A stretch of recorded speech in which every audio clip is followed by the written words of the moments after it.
So, the boys are back in town here on a Saturday afternoon. I'm your host, Daniel Ehrenberg. And I'm your host, Henry Papali. Welcome to episode 83 of your favorite show and ours, The Franchise. It's okay if it's not your favorite show. There's plenty of shows I enjoy very much, but they're not even good enough to make it to my top 20 favorite TV shows of the year.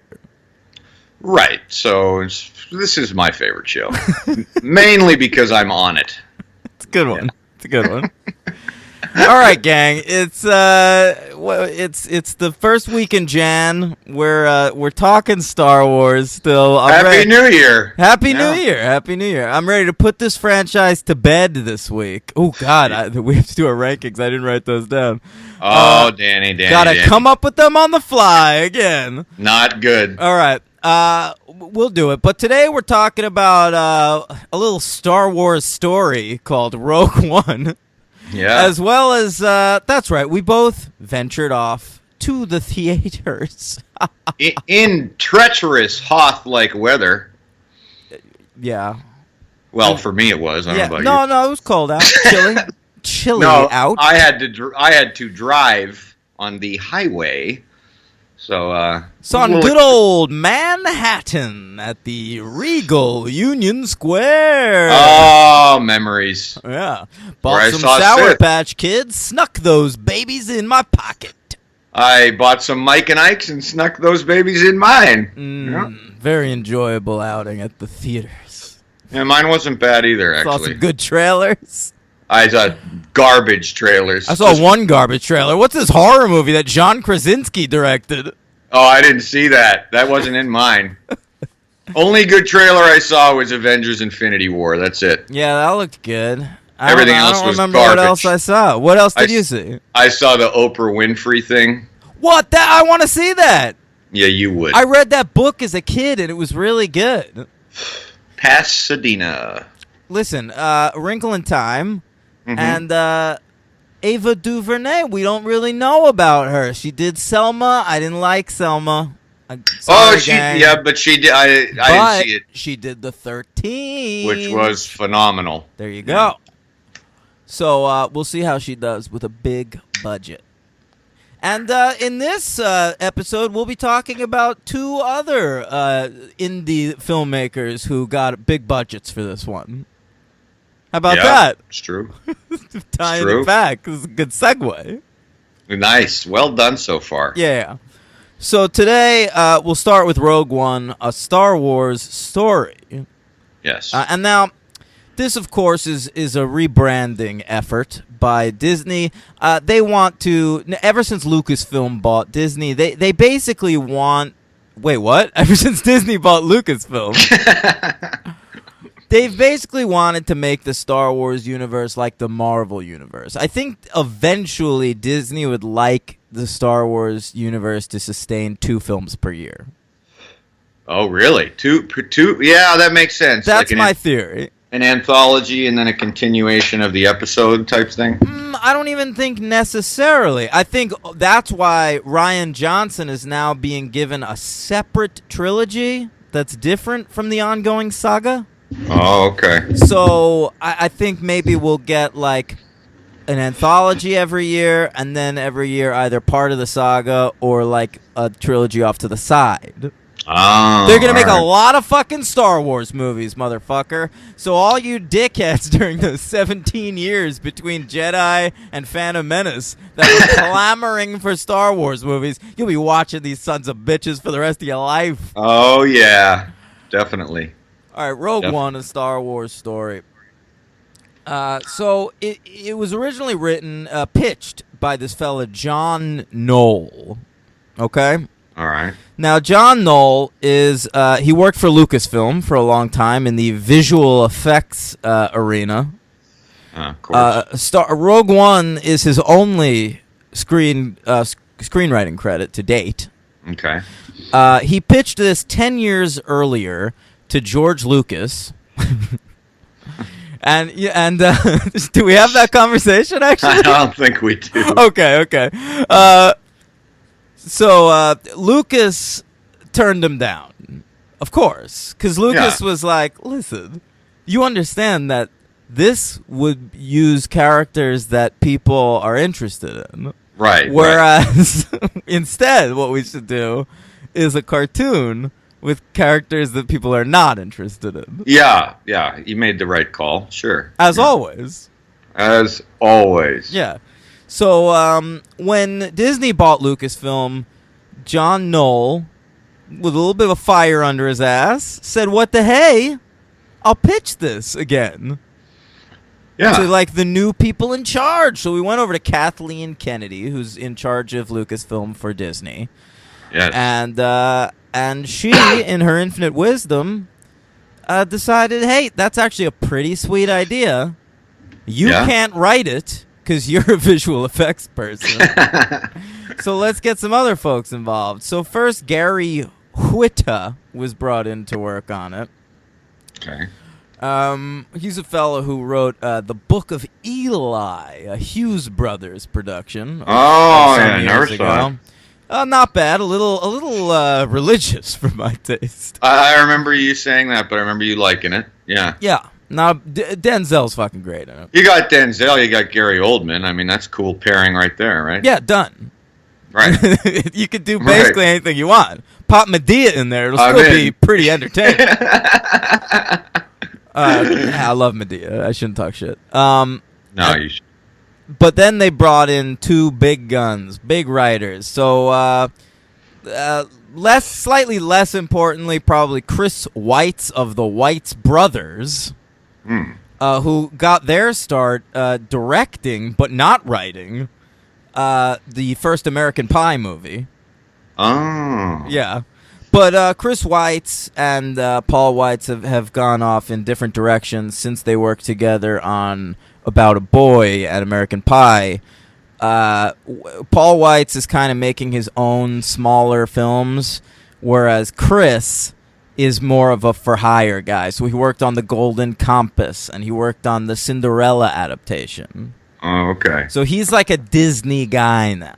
Sure. All right, so he works on Rogue One. Then they bring in Tony Gilroy. Fuck yeah. All right, well, I knew you were going to say that. I don't necessarily always agree. No, well, you'll agree with some of his credits. I know you will. Look, he wrote all the Bourne movies. Right. You got to give him that. Well, that's what I meant. At least a few of them. Yeah. Yeah. So, I mean, Tony Gilroy is a rare writer that I actually like more when he's toning down his own style. Because I think Bourne, those movies really work for me, whereas sometimes when he does his own shit, say a Michael Clayton, say a Duplicity, I'm not as interested. Well, Duplicity I never saw and will never see, but Michael Clayton, as you know, I love very much. Especially the horse scene. Or like Michael Lambton. Look, that horse scene, I know. That horse scene sucks. You know, Tilda Swinton, did she win an Oscar or something for that movie? Yeah, I think she did. Yeah, she deserved it. Like, she's fucking great in that movie, but that movie's no good. I was always surprised at your opinion of that movie. I even to this day, I always thought maybe you were being a little harsh on it. Or was it just a really just genuine dislike? Or was it like just too much hype for it? Like, no, I didn't see it with a lot of hype. I saw it like maybe opening weekend. It was like a crowded theater. The Regal Union Square. I remember it really well. I went with my girlfriend at the time and two of my buddies, and they liked it, and I just couldn't get on board. I saw it at that theater behind the store.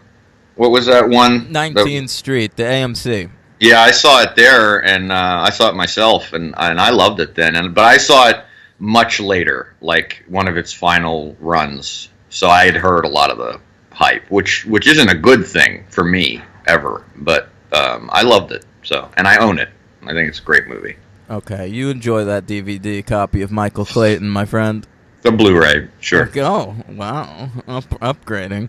All right, here we got Rogue One. Came directed, by the way, by a fellow named Gareth Edwards. Like him. Not a fan. I am, yeah. All right, Gareth Edwards, a British fellow. He got to start with an indie monster movie called very creatively Monsters. Did you ever see it? No. I saw it because it was streaming on Netflix. I saw it about a year ago, and it's excellent. It's got Scoot McNairy in it. Always a fan. Love Scoot. Yeah, love Scoot. We both are big Scoot fans. Huge And Scoot it's heads over here. bitches.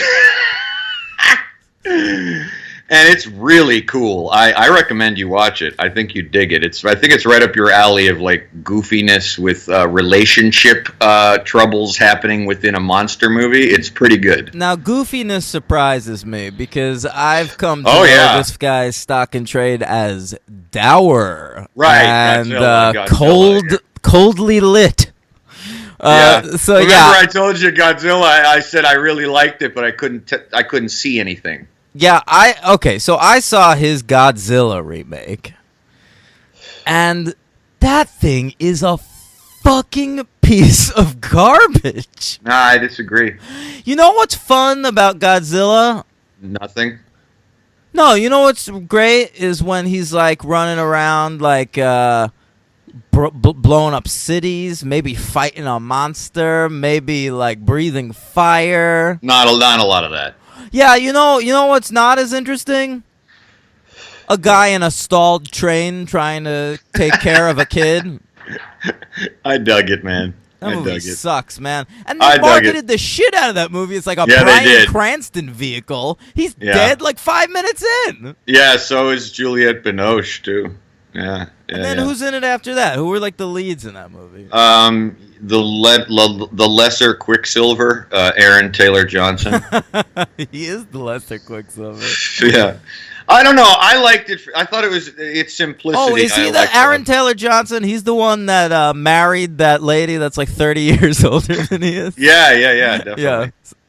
All right. Yeah.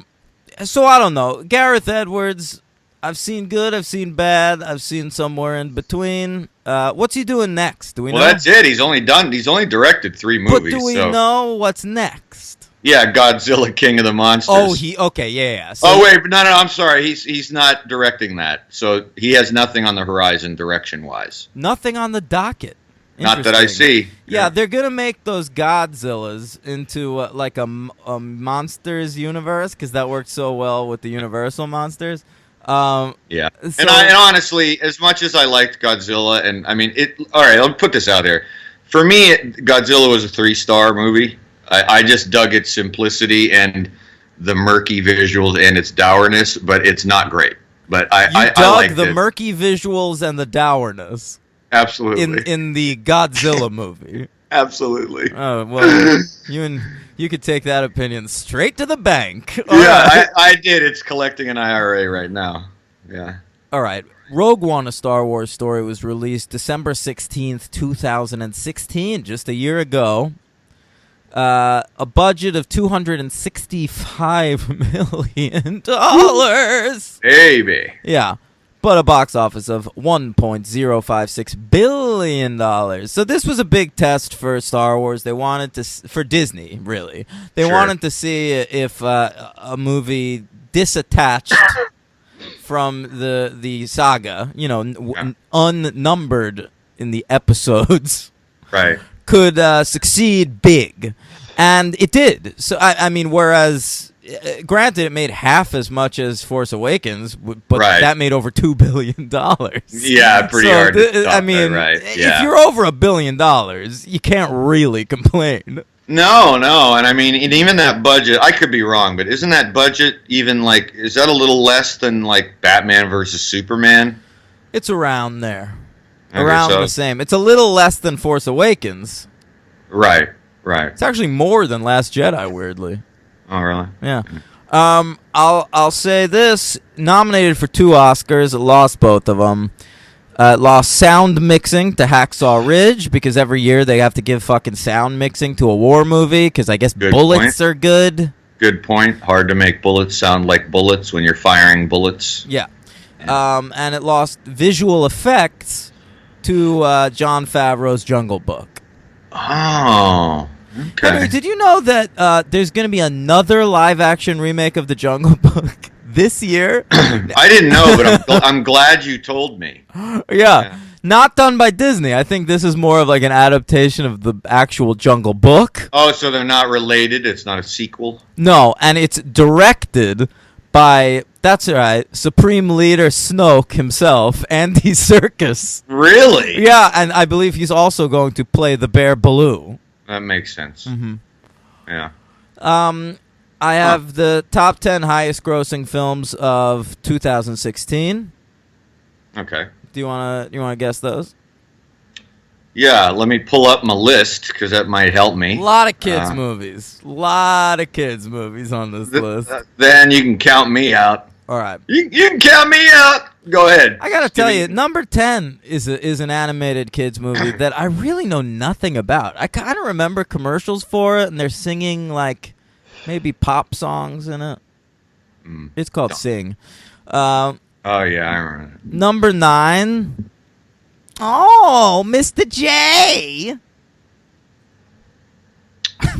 Come on. Mr. J. Mr. J. Oh, Suicide Squad. Yeah. Suicide Squad. Jesus. Suicide. I'm sorry to hear that. I didn't know that did so well. That was a hit for DC. Don't you remember after Suicide Squad came out, because they were so used to their movies not doing that well. Yeah. They like commissioned a Harley Quinn and the Joker solo movie. They commissioned a sequel. They commissioned like a Joker solo movie, I think, just without Harley Quinn, like an origin story maybe. So I don't know. I don't know what they're gonna do, but I sure hope it has Killer Croc in it. Absolutely. Yeah. And Captain Boomerang. Isn't he dead? Oh, I don't remember. I don't know. I checked out. I hope Katana's in it. I really. Wasn't there a guy in that movie that just climbed well? Like that was well, a lot of them just died within the first 4 minutes, so Yeah. I don't really remember. Yeah, but we got 20-minute introductions to all of them. Exactly. Yeah. Yeah. Okay, so number 8, we covered it on this show. Fast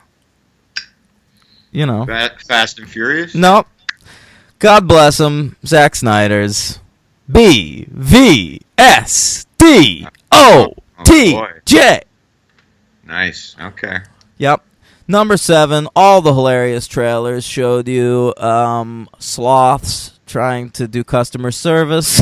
Oh, is that Zootopia? Yes, well done. All right. Number 6 has got a sequel coming up this year. Superhero movie, real anti-hero kind of flick. Animated? Nope. But there is going to be an animated adaptation on FX at some point as well. I don't know. The listeners are screaming at you. It's Deadpool. Oh, Jesus. You know what? I didn't really remember how many superhero movies came out that year. This Jesus. list is like all kids and superheroes. My God. Yeah. Yeah. In fact, with the exception of Rogue One, this list is all kids and superheroes. Really? Yeah.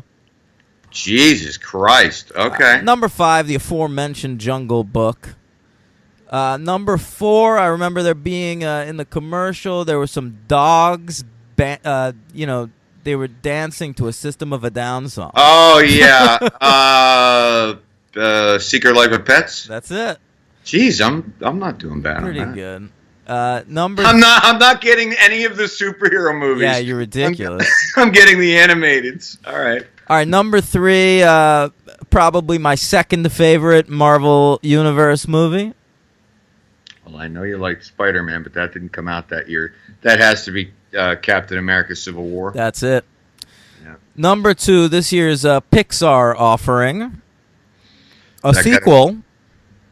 Is that got to be Despicable something? No, that's not Pixar. You need to learn about animation studios. Do I? Henry, what have I said time and time again? Is the movie good? Oh, but I don't see any of them, so I wouldn't. But you can tell that Despicable Me 3 sucks. Well, you know what? I'll get highly educated on it when we watch them all. So Then I'll know. Well, but the thing with Pixar is they don't do a lot of sequels. I mean, they've started to recently. There's Monsters, Inc., there's Cars, and then there's this classic. There's Toy Story, there's Incredibles coming out this year. All right, they're doing sequels now, sorry. I was just going to say, what are you talking about? But what's this one? No idea. Finding Dory, God. I just got out of the movie theater. My mind's a little scrambled. Sorry. And I'm freezing. About The Last Jedi. All right, number 1 is Rogue One. Snuck in there. Oh, well, good. I'm glad to hear that. Yep. $1 billion, I would hope so. What's your top 10 favorites of 2016? All right.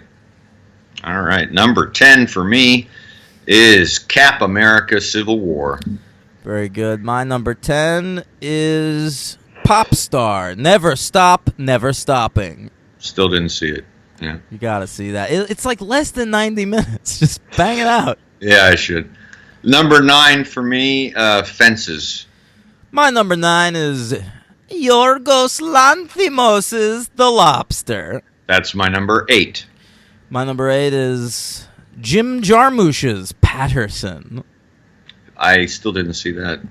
You wouldn't like it.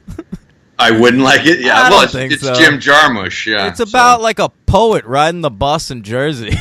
No, I know, but I know Patterson pretty well, so I might appreciate the and city. You'd like Adam Driver in it. Yeah. Yeah. Number 7, 10 Cloverfield Lane. Ooh, good one. My number 7 is Richard Linklater's Everybody Wants Some. Didn't see it. My number 6, Indignation. What's that, like a Fritz Lang film? No, it's the second best Philip... No, I retract. It's the best and one of the only good Philip Roth adaptations. Right. You're a real Roth head over there. I am, but the movies they make suck. But this one was great. Great. Okay. Yeah. My number 6 is Nocturnal Animals. Ooh. Yeah. My number 5 is Hell or High Water. My number 5 is Manchester, right there next to the sea. My number 4 is OJ, Made in America. Yeah, baby. My number 4 is American Honey. Yeah, didn't see it. My number 3 was one of your favorite movies of that year, Silence. Oh, God. Yeah, man. Oh, Adam Driver again. What a year. Yeah. Martin Scorsese. Oh, did you like the silence? I did like the silence. Did you like the silence? Was Dave Filoni hanging around you or something? What's going on? No, that's how everyone sounds in that movie. Oh, yeah. Yeah. I mean, besides Andrew Garfield crying through the whole thing, it's good. Oh, man, the baby head on that kid. Man, he's crying through every movie that year, because Hacksaw Ridge, man.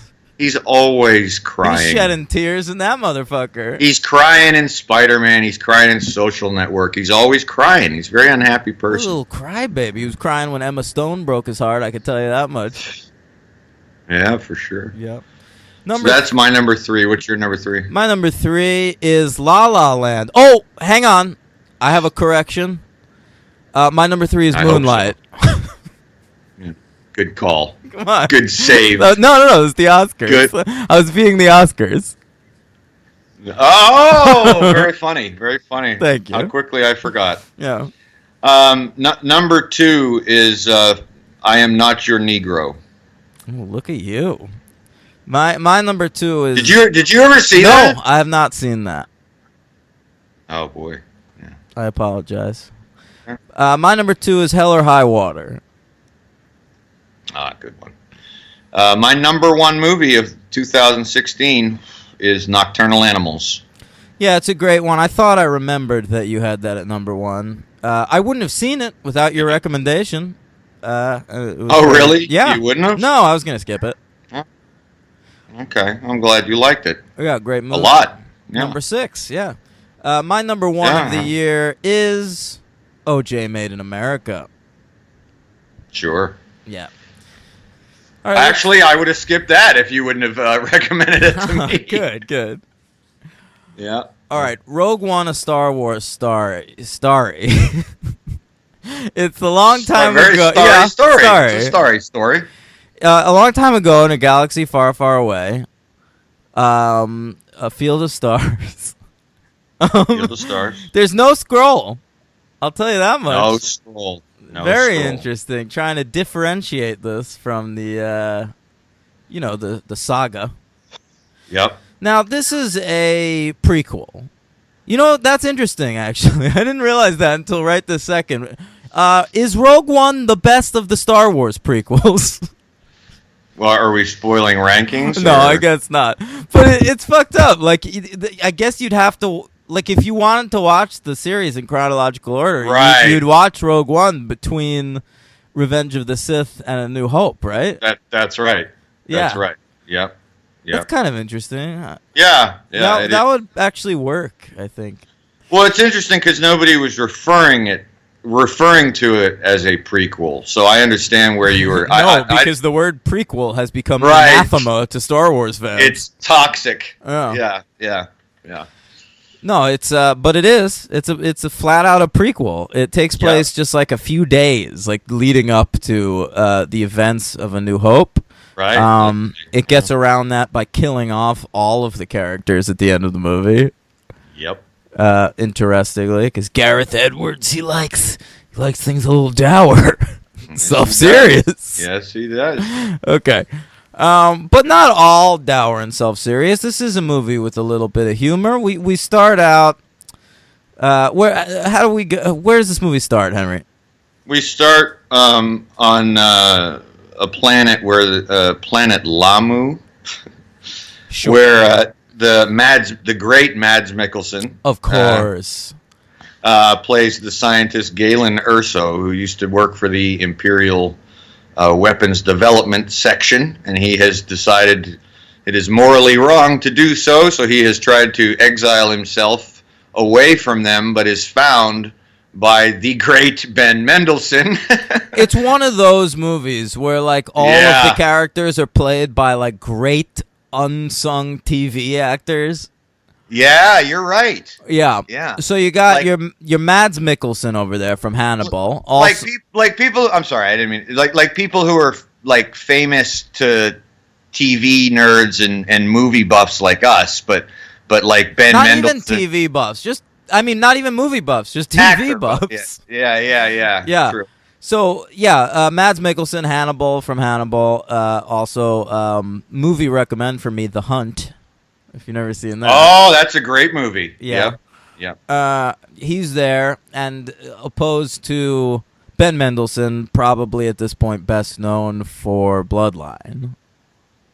Yeah, which is weird because that's really his main. I mean, he's a movie guy, but I'm a huge fan of Bloodline. Is he an You are- Animal Kingdom guy?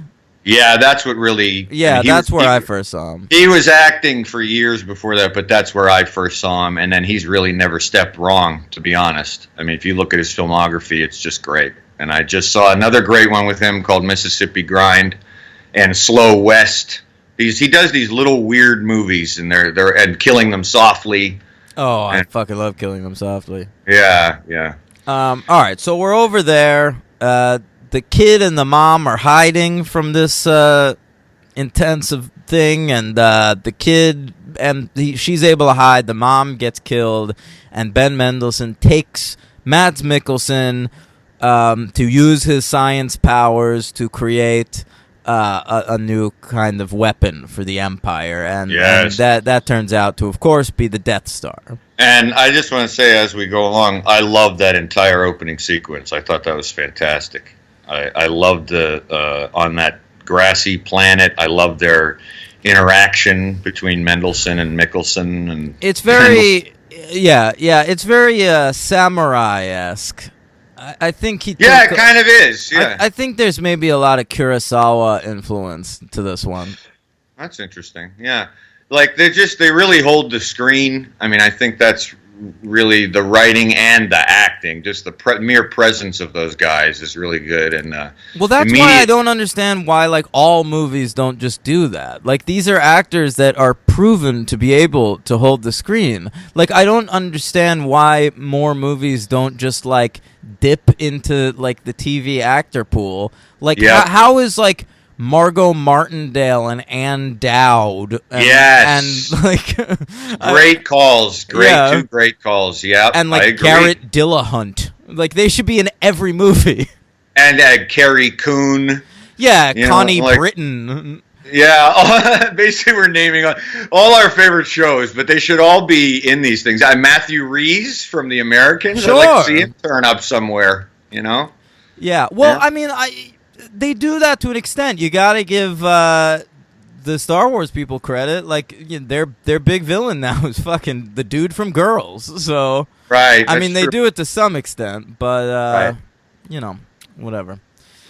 Hey, this movie. So the wife gets killed. The little girl grows up to be that girl that was nominated for an Oscar in The Theory of Everything. That's right. Felicity Jones is her name, and she's an actor that is fine. I disagree. I think she's excellent. Yeah. Did you see The Theory of Everything? I did. You like that one? It was all right. It's okay. It's okay. But it's not. She's great in this. She's good in this, but she's as good as she is in this. At the end of the movie, when she dies, I'm good with her only being in one Star Wars movie. Oh, we're jumping way ahead. Okay. Well, I said everyone dies. Like literally everyone dies. Yeah, but that's a major part of. Whatever. Everyone's seen it. She fucking dies. That's not what I meant. I meant a major part of our conversation at some point, but that's okay. Oh, okay. Well, we'll get there. I didn't care much about her death. Wow. All right. And it runs counter to my feelings about Rey in Force Awakens, where if she died at the end of Force Awakens, I would have been devastated. Yeah, not me, but yeah. Okay. Well, so are we skipping the I mean, essentially, it's just 15 years pass, and she's kind of like a criminal, sort of, like a scavenger. Yeah, scavenger. And we get a defector stormtrooper, played by another TV actor, That's right. Riz Ahmed, who's excellent in this movie. Everybody in this movie is excellent. The Night of's Riz Ahmed, also known as the guy who impregnated Lena Dunham in the last season of Girls. Okay. Yeah. I love the Night of though. Someone on this Star Wars staff watched a lot of Girls. That's all I gotta say. Yeah, for sure. You're right. So he has been given a message from Mads Mikkelsen to pass on to the Resistance. Specifically, Riz Ahmed, by the way, just real quick, yeah. has nothing to do in this movie. I don't agree with that. Okay. I don't agree with that. He is specifically directed to give the message to what I thought when I first saw it was very distracting and annoying, but turned out to be not so much because he's not in it enough. I'm not in it much, which was the rebel Saw Gerrera, played by a inexplicably lung-infected Forrest Whitaker. Oh, well, Forrest Whitaker, you can always count on him to commit. You're right. Yeah. You're right. I'm sure when he did Ghost Dog, he was all samurai'd up for like a year. Sure. When he did Panic Room, I bet he had cornrows. Hey, yeah. Listen, just don't ask him to play a character with two wide eyes. Oh. He couldn't commit to that. Oh. Nice. Very nice. Very nice. Love Forrest Whitaker, though. Love him. The last king of Scotland himself. He's great. Jesus Christ. He's great. Yeah. Mm-hmm. Yeah. The whole cast in this movie is pretty great. I'll tell you my little pet love in the cast. Who? The droid. Oh, he's awesome. He's awesome. The droid is clearly designed to be the breakout character of this movie, and they very intelligently cast the great Alan Tudyk. Yeah. What's your take on this guy? I looked him up. I didn't really. I mean, I know him, but I didn't know he did so much like voice stuff. He's a long-time favorite of mine. Probably dating back to Firefly.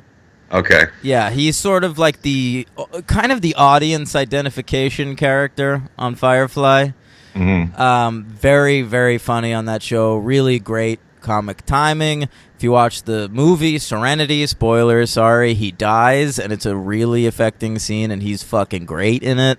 Whedon later used him again as a villain in Dollhouse, where he proved he can play a villain.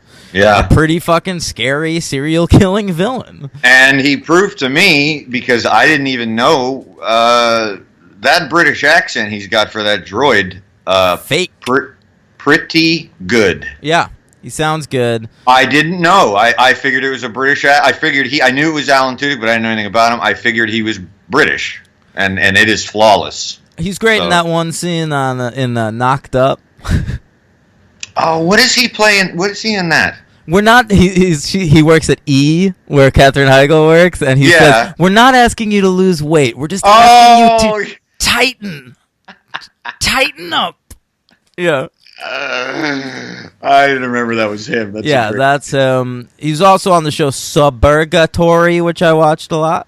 Okay. He's a good actor, that guy. Well, the movie is full of cool characters that I liked. Is it? Yeah. I think we're gonna differ on this, Henry. I'm sure we will. I loved the blind monk Chirrut Imwe and his mercenary buddy Baze Malbus. I thought they were great. I loved every character in this movie, and I got to tell you, the one that surprised me on my second viewing that I liked more than I did my first viewing.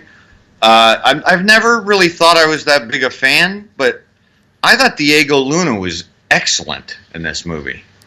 Oh, I've always liked Diego Luna. Yeah, I guess I have. I just never thought that much of it. We covered him once before, right? That's right. We covered him in Dirty Dancing, Havana Nights. Yeah. But he's really good in this. And I thought the movie was chock full of cool characters. They didn't try too hard. They're just kind of there. The writing... Maybe they didn't try hard enough. No, I disagree. Well, that's fine. I disagree. The writing... Unlike The Force Awakens, it just goes right into it. There's really no winking going on here. It is serious. It's almost like a war movie. I mean, it is a war movie. Yeah, and that's a problem for me, honestly. Yeah, not for me. It has one mode which is not that interesting to me. It's I don't know. Star Wars is a universe you can do almost anything within, so I like when Star Wars movies are alternately funny and philosophical and action-packed and war-like and character-based. And so Rogue One, for me, let's talk about the musician Beck. Okay. Okay, you ready for this? I don't know. A lot of people's favorite Beck album is Sea Change. Okay. Now, that's a breakup album, and he used mostly acoustic guitars and strings, and made his lyrics much more, rational, so you know what he's talking about most of the time. More linear. Yeah. Not choking on a splinter. Right. Yeah, to me, I love that album. But it can never be my favorite Beck album because I know what Beck is capable of, and that album only does one of the things he's capable of really well. Mm-hmm. Well, that sounds like sort of like a Steven Soderbergh Ocean's 11 syndrome, where you're watching a guy kind of toy around who is really a master filmmaker, but he's just kind of having fun on a one-note type of deal. I don't know. I mean, that's how you feel about this, I suppose. I mean, that's not how I feel about Ocean's 11, but I mean, how I feel about Rogue One is simply like this is Star Wars doing the war movie, Most of the dialogue is expositional. I was moved once. Go ahead. When Mads Mikkelsen died. Mm-hmm. But other than that, I kind of just went along for the ride. It's a very competently made film with some really good action sequences. The last probably 40 minutes they're amazing. Are very good. I wrote down the last 45 minutes are amazing. I will say one thing real quick. Uh-huh. I don't know if this is affecting my viewing at all. And according to me, it is not. But I will say as a disclaimer, this is the only Star Wars movie I've never seen in theaters. Okay. Just for the record. I wouldn't know why that would affect it. I mean, I mean, I don't know. I don't know what to say. I mean, when I saw it in the theaters, I loved it, and I rewatched it on Netflix streaming, and it had an even greater effect on me. I loved it. Also, I think it's... What? Go ahead. No, I was just going to say, I mean, if we're just jumping right to it, I mean, skipping through the plot or whatever, but I thought it was just extremely powerful. I liked everything about it. I mean, I thought even our old pal with the music, Michael Giacchino. I love Michael Giacchino. Yeah. And I think he did a great job. Like, I think he actually, I mean, the task before him to be the first non-John Williams guy to tackle a Star Wars movie, and he does it, man. I mean, I was moved several times, and I think it's a great-looking movie. Obviously, he took some of the filters off of Godzilla to shoot it. But he also took some of the light filters off of Star Wars. It's a very blue-looking movie. That's fine with me. I loved all the settings. I loved the rock planet when they're trying to rescue/assassinate Mads Mikkelsen. I thought that whole sequence was directed beautifully. The stakes in the movie are very high, and we all know that, so it does have that to its advantage, because we kind of all know what, is going to happen. But I cared a lot. Like, much more, and it just seemed very, to me, and I'm sure you'll disagree with this, but to me it just seemed very unforced and effortless with the dialogue. I think the writing in the movie, what think dialogue? It's sparing, but whenever it's delivered, it's just delivered in such a way as where it's not a fucking comedy. But it should be. It should. Star Wars movies are funny. Tony Gilroy. Yes, we talked about this last week. They are funny, but the jokes need to be the jokes need to be fit within. But I need something. Listen, if you're gonna kill off your entire cast at the end of the movie, I need to feel something. And if all your dialogue is just run. No, that way. I disagree. I didn't feel that way at all.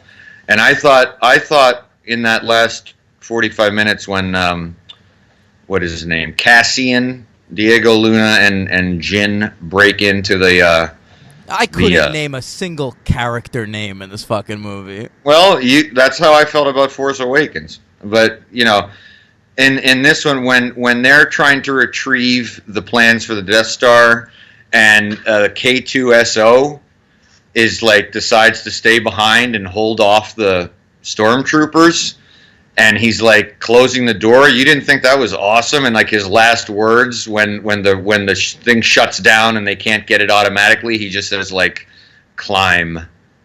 I thought that was awesome. Oh man, I don't know, man. I don't know what you were watching. There were just so many sequences that went on forever that I didn't. I like Diego Luna and I like Forrest Whitaker and I like Riz Ahmed, but I never got a sense of who those people were in this movie. That's interesting. I mean, Diego Luna, I guess, is supposed to be a rogue. He's he's another stab at Poe Dameron. But way fucking better character than Poe Dameron. After Last Jedi, I don't super disagree. Hey, there you go. You got my first Last Jedi opinion. No, I'm not saying a word. Okay. Yeah, I don't know, man. It just got me in. It hooked me in right away. I was real into the story. I really liked the characters. It was just I just felt the tone was correct. I mean, yes, it's dour, but I also thought it was kind of bold because I read this. I think I read this last night. I never knew this, but I'm sure this isn't going to shock you. You probably knew this already, but I guess they didn't want, of course, I guess it was Disney, didn't want them all to die and wanted Diego Luna and Felicity Jones to make it off of the planet. Yeah, so they could appear in future Star Wars stories. And then they actually caved when it was like said, no, they all sort of need to die. It's just going to make it better and more powerful and show the sacrifice that they made. And I think that was just a brilliant move. And I didn't even feel like their deaths were dour. I thought they were just powerful. And I mean, we joke about how silly. I found them neither dour nor powerful. Okay, well, I mean, we joke about how silly and goofy these movies are, but let's not forget, I think, something important that I wanted to say.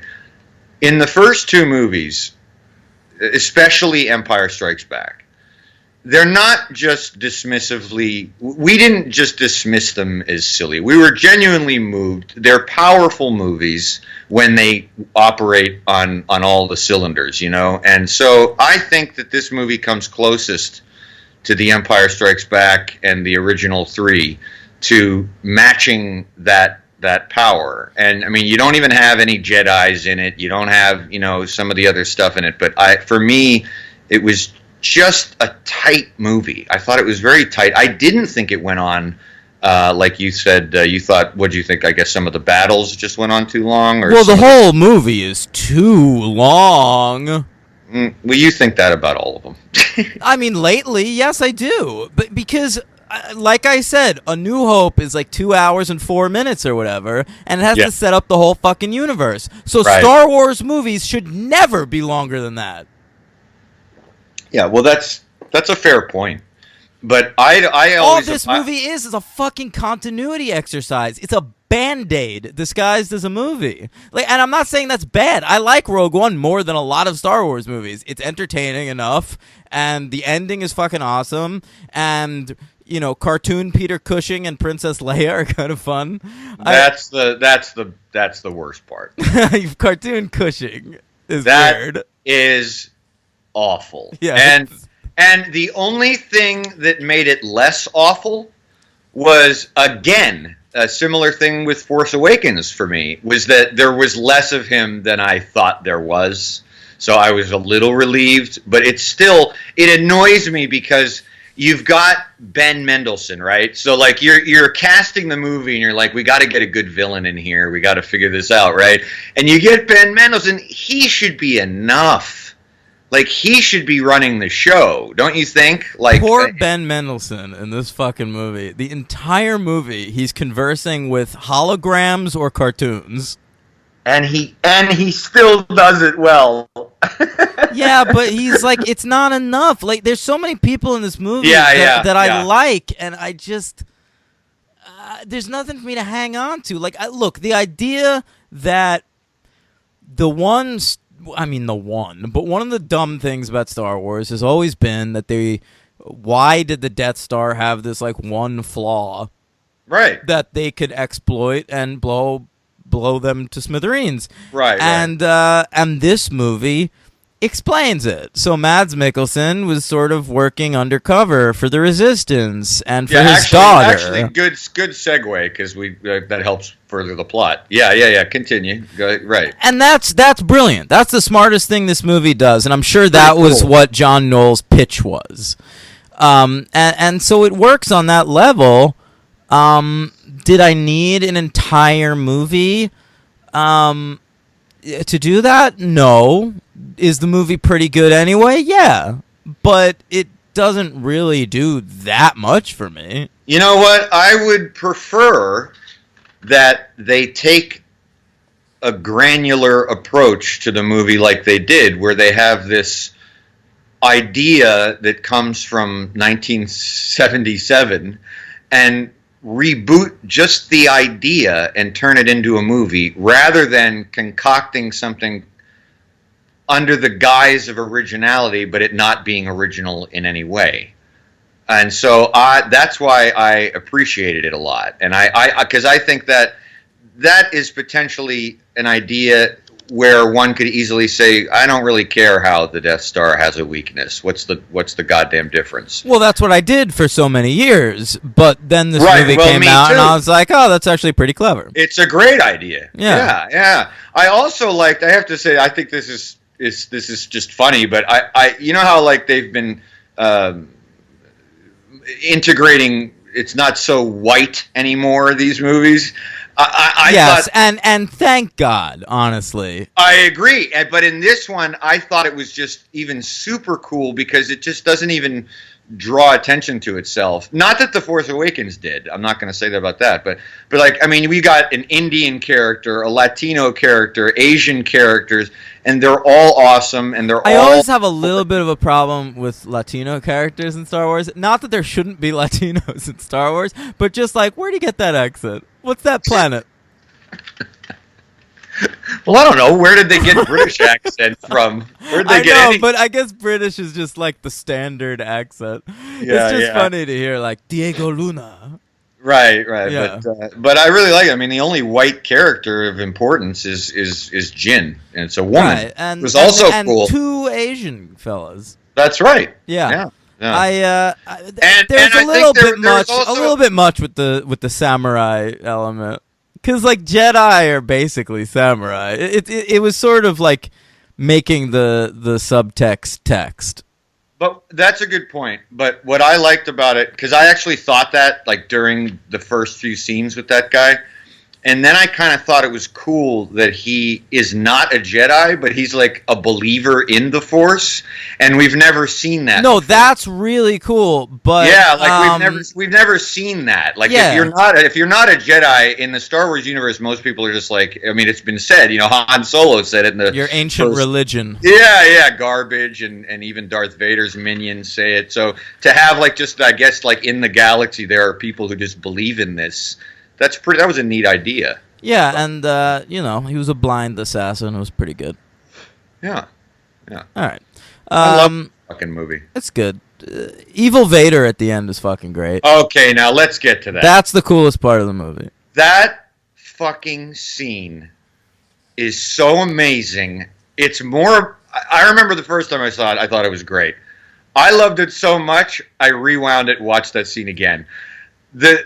The coolest part of that to me is it's one of the most, if not the most, in the whole series.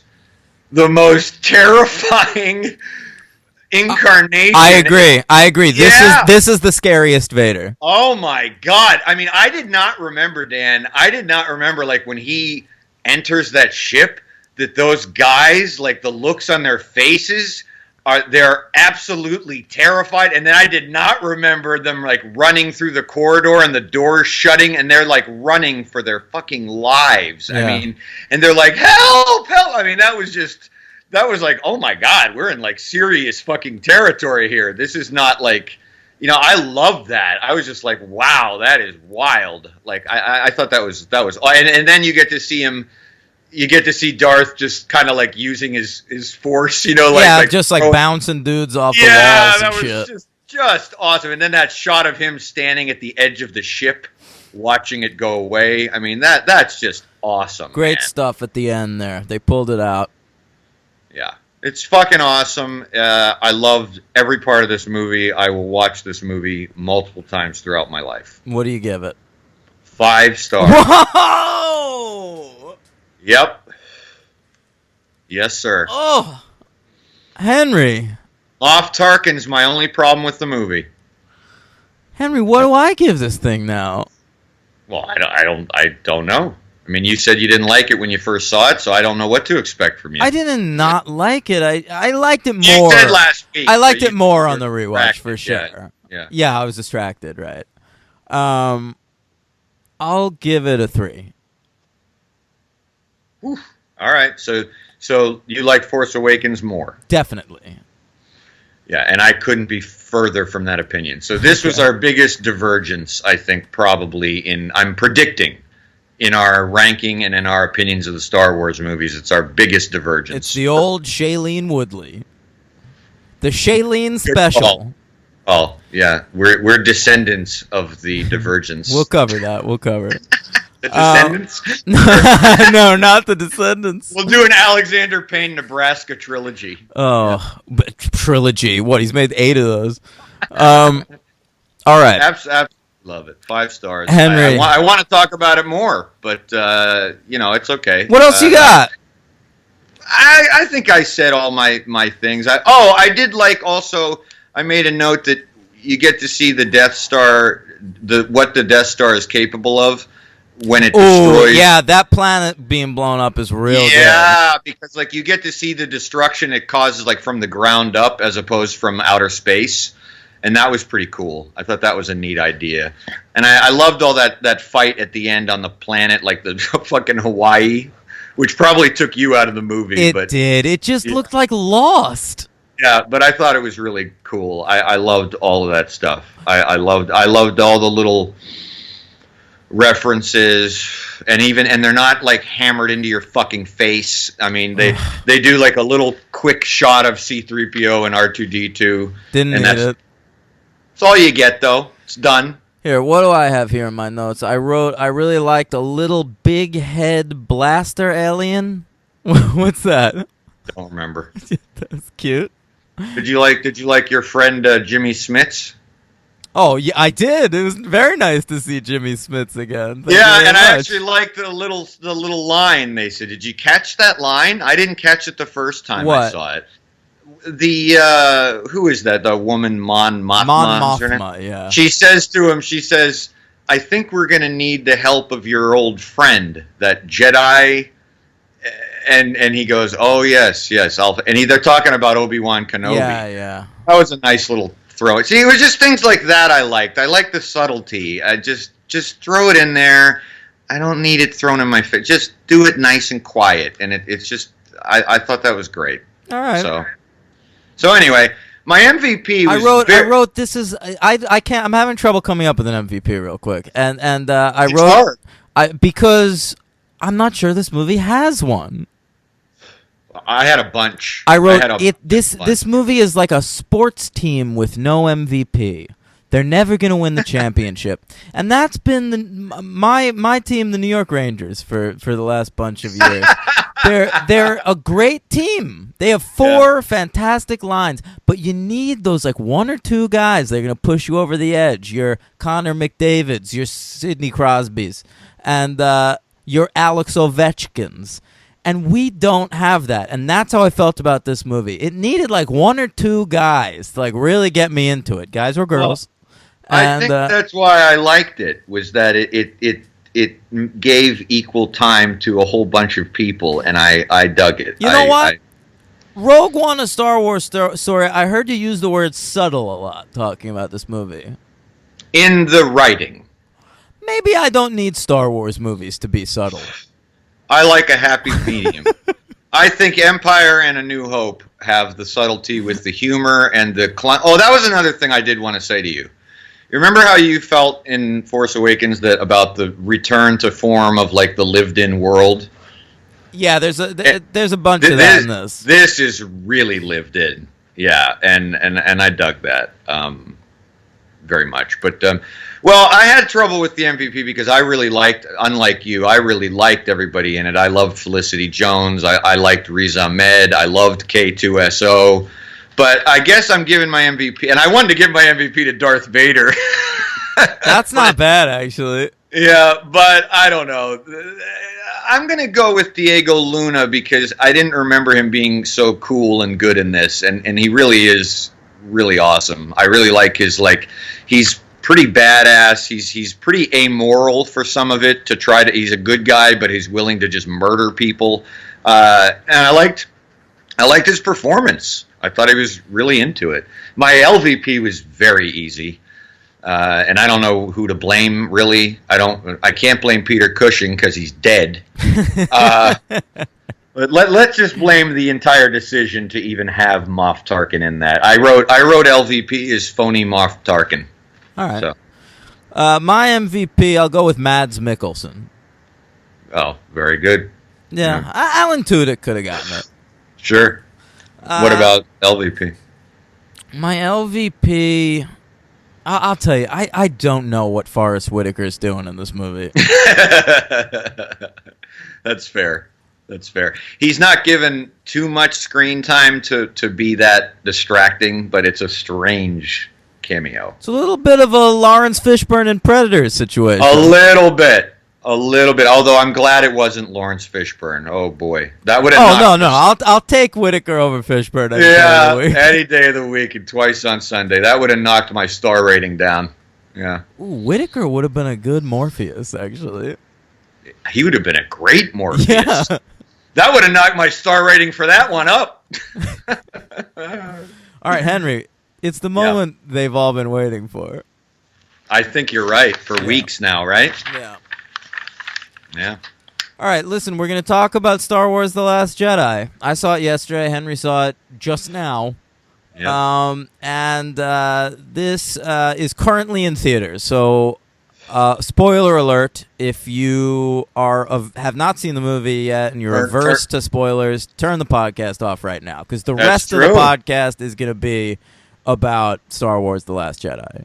Very true. You should just come tune in next week or whenever after you've seen it. Yeah, that's right. Yeah. Okay, so here it is.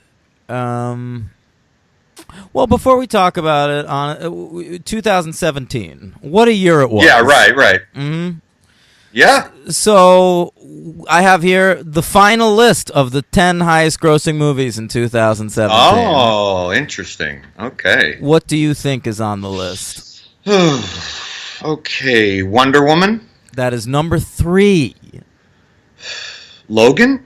That's number 10. Snuck in there. All right. Blade Runner.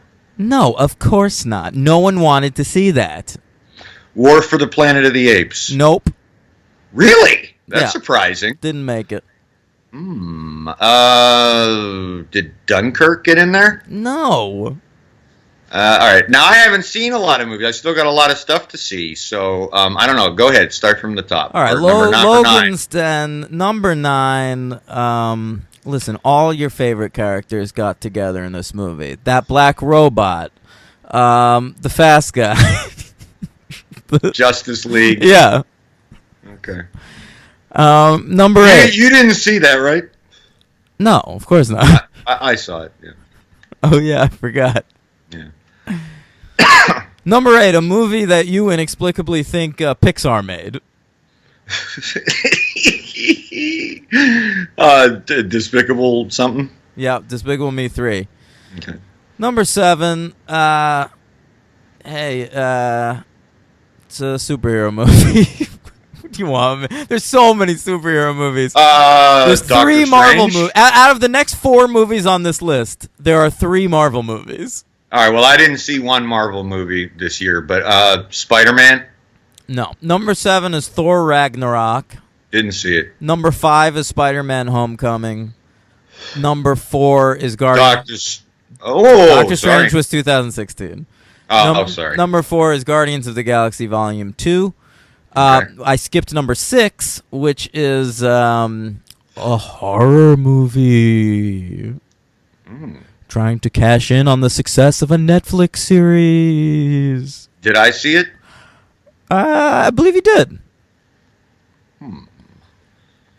Horror movie cashing in on a Netflix series, Yep, and I saw it. Yep. I don't know. It. Oh, okay. You saw it.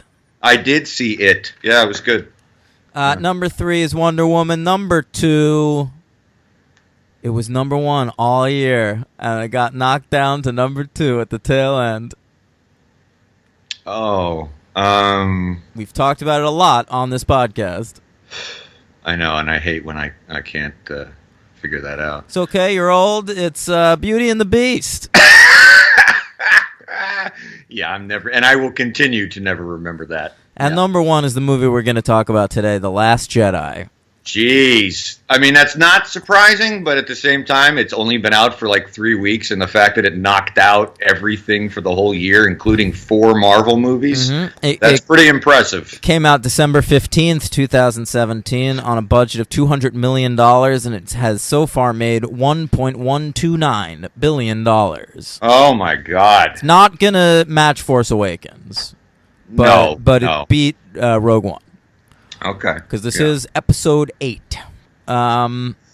Listen, we're going to do our top 10 favorite movies of 2017, but it should be noted that these are not our final lists. No. I tend to make my year lists in around May, because that's when I've caught up on everything from the previous year. I don't go to theaters much, with a couple of exceptions, this year, and So I'm beholden to the DVD market largely. Yeah.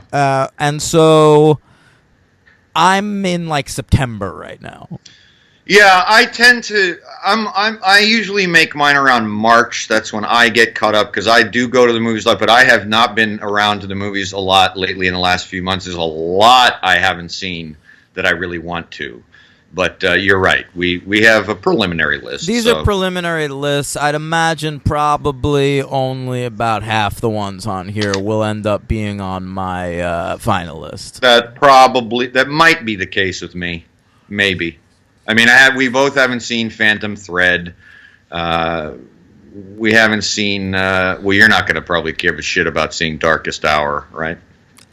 Maybe I'll see it. Although, I mean, I already saw Dunkirk. I don't need more of that fucking guy.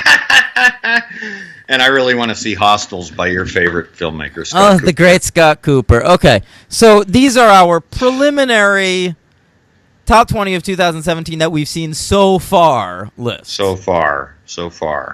And are these in order? Yeah, I have mine in order. Yeah, so do I. I'm not pleased with my order. I'm going to change that right now on the spot, on the fly. So that's fine. Okay, hurry up.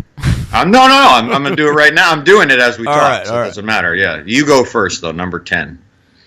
Oh, this is different. I don't like going first. Well, get used to it. All right, my number 10 is Edgar Wright's Baby Driver. Okay. My number 10 is it's getting knocked off. No, it's not. Thank You for Your Service. What, did you see that because of Christian Toto? No, I saw that on my own. Really? That's Christian Toto's number 1 movie of the year. Yeah, I know. No. I saw it completely on my own. Did you see that Christian Toto's on the Star Wars Last Jedi Wikipedia page? No, I did not. Really? It's about conservative critics calling the movie too liberal. Oh, for fuck's sake. Yeah. Chris. Our old friend, Chris Toto. Chris, I love you. He hated Last Jedi. What are you talking about? All right. Well, we'll talk about it. This is a separate point. But okay, Thank You for Your Service, number 10. All right. And yours was what? I'm sorry? I said Baby Driver. Now, say your number 9. All right, number 9 is Mother. Okay, my number 9 is Spider-Man Homecoming. Spider-Man. All right. My number 8 is Mudbound. Okay, my number 8, a movie I saw in theaters recently. The Disaster Artist. Oh, you saw it? Yeah. I haven't told you the movies I've seen. There might be a couple of surprises on this list for you. Oh. Yeah. Really good, huh? Okay. Yeah, Tommy Wiseau, played by James Franco. Very, very, very funny movie. All right. Mm-hmm. My number 7 is Get Out. Really? That's too low. It's not. It's not a finished list. Okay. My number 7 is Brigsby Bear. Brigsby I don't even know what Bear. that is. I recommended it to you on the phone. Oh, that's right. That's right. You did. I It's forgot. written by and starring Kyle Mooney of Saturday Night Live. A very That's right. strange, very good movie. Okay. My number 6 is Logan. Okay. My number 6 is A Ghost Story. Yeah, I didn't see it. My number 5 is War for the Planet of the Apes. Haven't seen it yet. My number 5 is Mother. Oh, all right.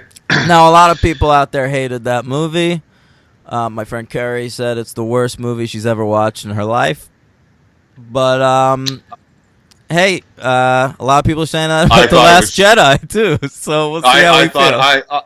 I thought it was great. Okay. And it was a great pleasure to see, for the first time in many years, most of the audience in the theater walk out.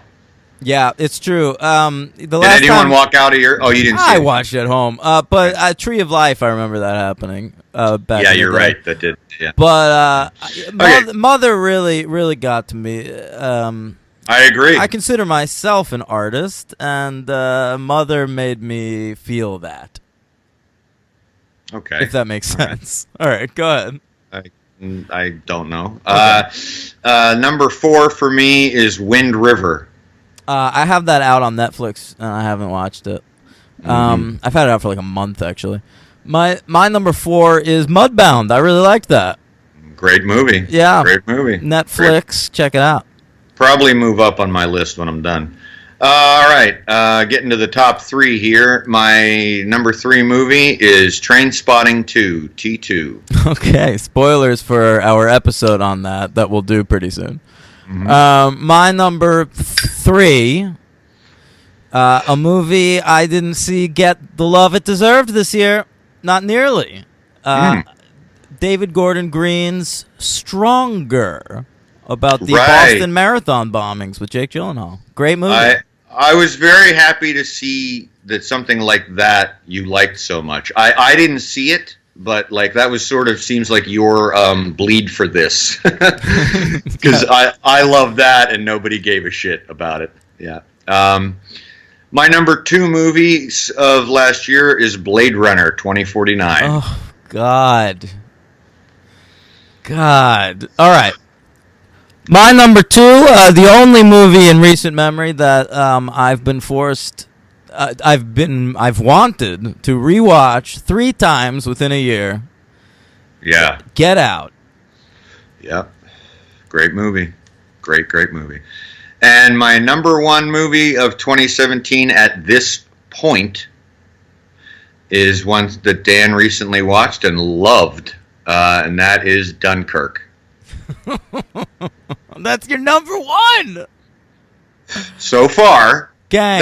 That is let me make a point though. That is subject to change. You know me sometimes with my number 1s, like they're just immovable.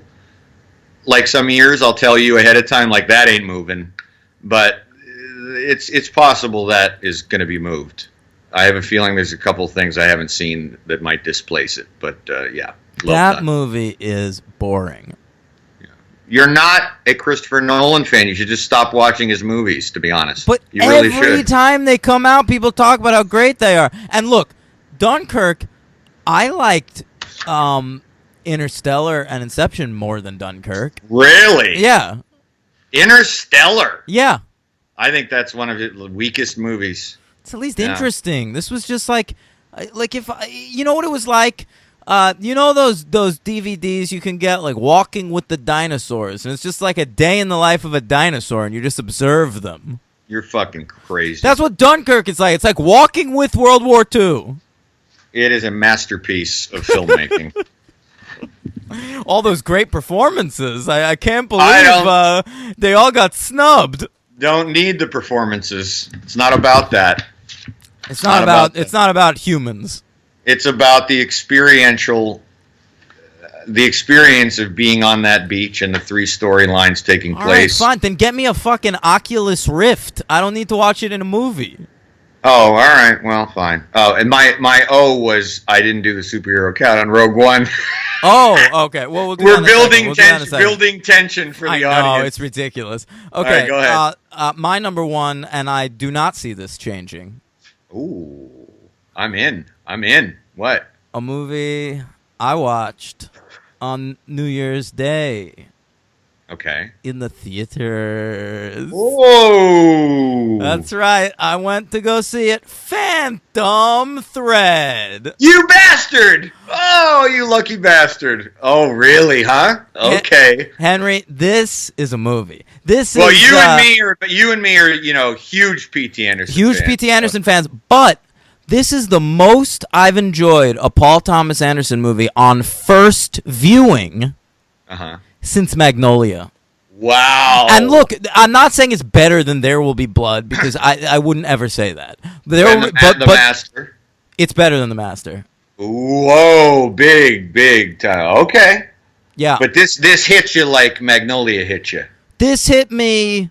It's not like Magnolia, though. It's definitely its own thing. It's way more There Will Be Bloody than it is Magnolia-y. Right. But it is, it's entertaining. It's funny. It lays it all out on the table. It's surprising. There are plot twists. The performances are unbelievable. I mean, this is Paul Thomas. This is prime PTA. Oh, I can't wait. I can't wait, man. Yeah. I can't wait. It's fantastic. All right. Glad to hear it. I'm very glad to hear that. Yeah. All right. What's your superhero count for Rogue One? We also have a George Lucas interview to get to. Everybody's excited, so we're fine. I got 10, but they're good. They're good ones. I'm excited. It's a good list. Another good week with a good list. All right. Felicity Jones was in The Amazing Spider-Man 2, playing Felicia Hardy. Oh, that's the Black Cat. I think that's one of those cases where they were like building towards the Black Cat being brought in, and then they never got to it. It's sort of like Dylan Baker playing the Lizard in all those original Spider-Man movies, or Billy D. Williams being set up as Two-Face in the Tim Burton Batman. Yeah, right. Ben Mendelsohn in one of the best little parts of The Dark Knight Rises. He plays John Daggett. He thinks he's Bane's boss, but Bane proves him otherwise when he snaps his throat in twain. You remember him in that? Vaguely. That movie's better than Dunkirk. Well, that's your favorite Nolan movie, right? It is, yeah. Donnie Yen, who played the blind monk, was in Blade 2, playing a character named Snowman. Damned if I remember that. I don't remember that. Mads Mikkelsen, of course, was recently playing Caecilius in Doctor Strange. Oh, that's right. He was the villain in Doctor Strange. I forgot that. And I don't remember if he dies in that, but I hope he doesn't, because I'd love to see him come back in the Marvel Universe. No, he doesn't, right? He's stuck in like a time warp or some shit. Something like that, yeah. All right. One of the only voice actor things that I've had to do here is your boy Alan Tudyk. So I'll run through his 4 things here. He was in animated Justice League War. He played Superman. In Young Justice, he played Green Arrow, Captain Cold, and Simon with a P. He'd be a good Green Arrow. Yeah. I could hear that. I could hear that. In Batman the Brave and the Bold, he played the Flash. Okay. This guy doesn't fuck around. He gets the role. And I included this for you, my friend, because I got shit for it last time. He was in The Tick. Oh, thank you very much. That is a superhero. He plays a character named Danger Boat. Okay. Sounds very ticky. Riz Ahmed is going to be in the upcoming Venom, playing Carlton Drake. Who's Carlton Drake? That's interesting. I don't know. Okay. Go on. Forrest Whitaker is in the upcoming Black Panther, playing Zuri. Yeah, he's a black actor in Hollywood, so. So he's in this. So he's. Yeah. This one was fun to do. The guy who plays the terrifying Darth Vader in this, who's Vader's body, because David Prowse is like 100 years old now, is an actor named Spencer Wilding. And he was in 4 things, all live action. He was in Guardians of the Galaxy playing a guard. In Ghost Rider Spirit of Vengeance, he played a character named Granick. All right. In Green Lantern, I suppose this wasn't really live action, but in the 2011 masterpiece Green Lantern, he played Kilowog. That's a major character. I know it is, but Yeah. I think it's CGI, isn't it? Oh, yeah, I guess so. And in one of the coolest finds, in Batman Begins, he plays one of the Shadow Warriors under Ra's al Ghul. So that's kind of neat. Okay. For the Batman nerd in me. All right, we almost done here. Yep, 2 more to go. The woman who played Princess Leia's body in this movie, because it was an actual actress, was in the Avengers Age of Ultron. Did somebody say Princess Leia's body? We're almost there, I think, for the right.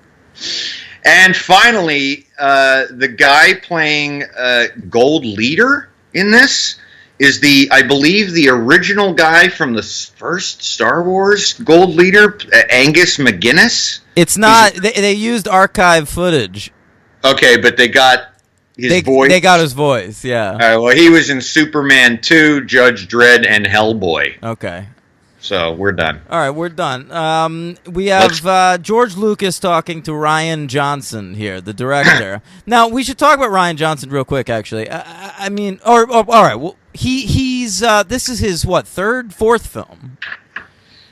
And, yeah, I'm gonna look him up. No, I got him off the top of my head. All right. What are his films though? His first one.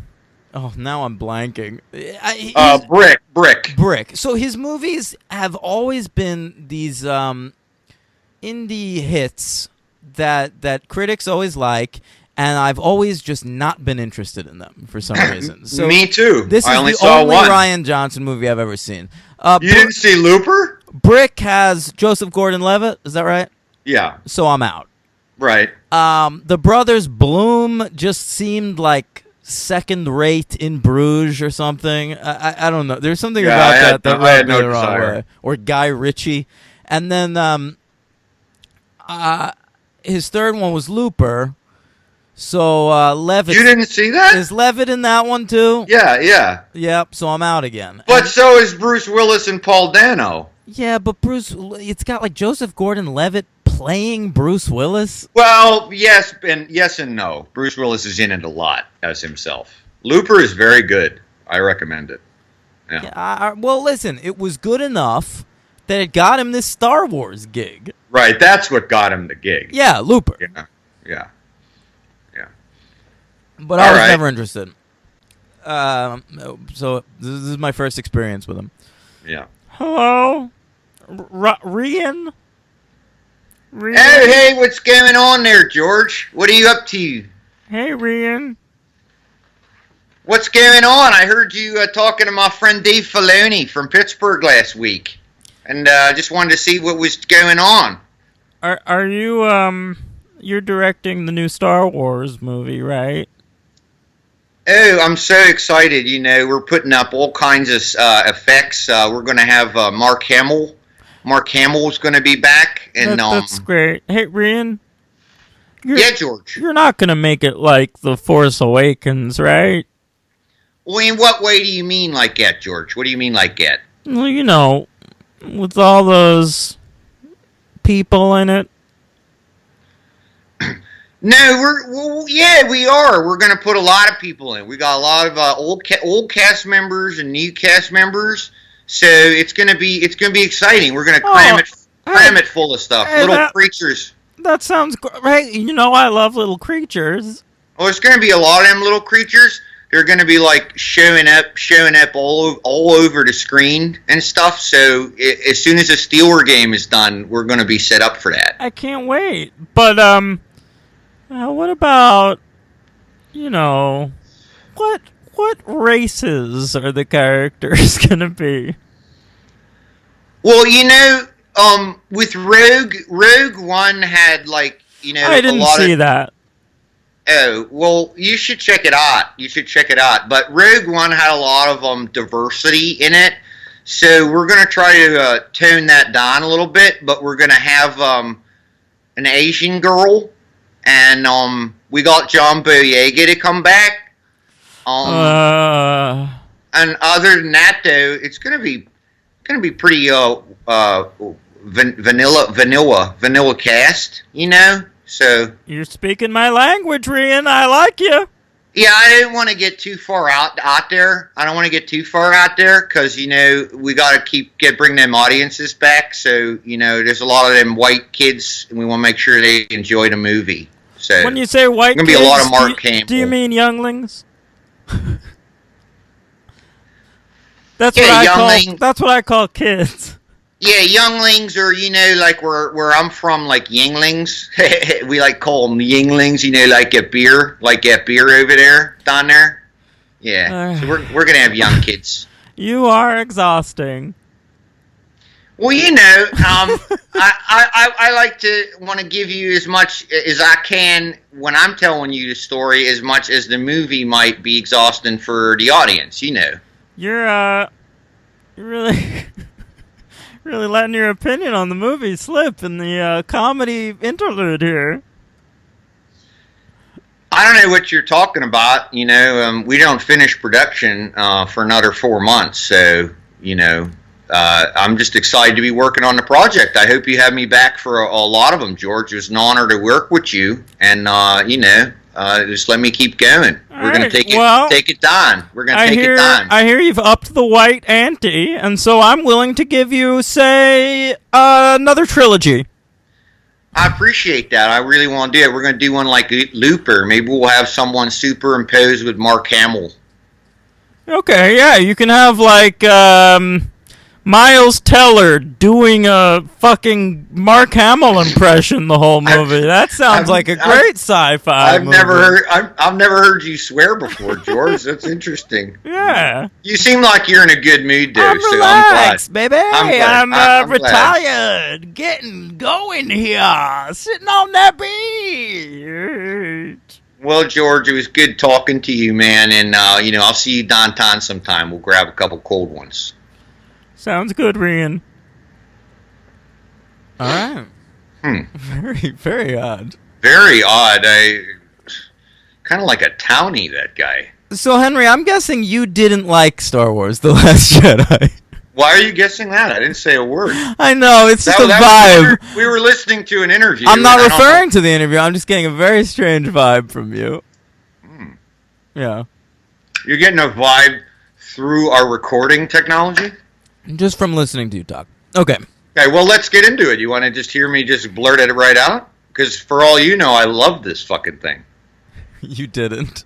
Oh, I'm scared. Listen, I want to say right here, a prediction. I know one of our listeners made a prediction. That's what I'm going to read. I want to look it up Read it right out. now. Read it out. Okay. This is a good setup. Nick Vargas, a loyal listener, at NV2187. Love him. Crazy prediction for the franchise this week. Daniel is going to hate The Last Jedi, but Henry is going to love it. Honestly, I just feel like you guys will not be on the same page with this film, more so than you guys were with The Force Awakens. Interesting. Nick trying the predictions. Well, all right, do you want me to go first, or?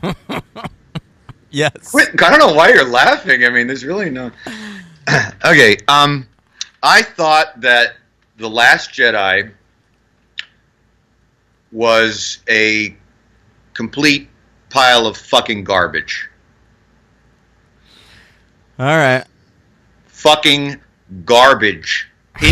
Exhausting junk pile. I couldn't wait for it to be over. I couldn't wait for it to be over, and it made me appreciate The Force Awakens much more. It is terrible. Now, I haven't read one review. I stayed away successfully. The reviews have been a lot kinder than the fan base. So you got to tell me. Yeah, you got to tell me, because I have literally not even read. And I've told people at work. I haven't read reviews either. I haven't read reviews either. Yeah, I've told my friends to not tell me their opinion of it. So I really wanted to be sheltered in this. And so this is solely me. Okay. It's junk. Yeah. All right. What'd you think? That was pretty good. No way. Yeah, Really? and I'll tell you what. I don't. It seems to have engendered a lot of strong feelings in fans who either love it, think it's one of the best Star Wars movies, or really hate it, think it's the worst Star Wars movie, worse than really? Phantom Menace. Didn't we get a tweet about that too? A lot of people think this movie's worse than the prequels. Okay, it's not. Okay. But it's not worse than Phantom Menace, but I am borderline Attack of the Clones on this. I don't know. I don't know. We're going to figure it out during the rankings. And, okay, so what's weird about my feelings on the movie is I don't really have strong feelings on the movie. Well, there's nothing to have strong feelings about. Well, you have strong feelings. It just because it's nothing. It's just nothing. I drove through treacherous. What are you doing right now? I moved my Stop heater. moving your fucking shit. My heater. Okay. I can Sorry. hear it all over the mic. Sorry. Wait, do you hear that? Yes.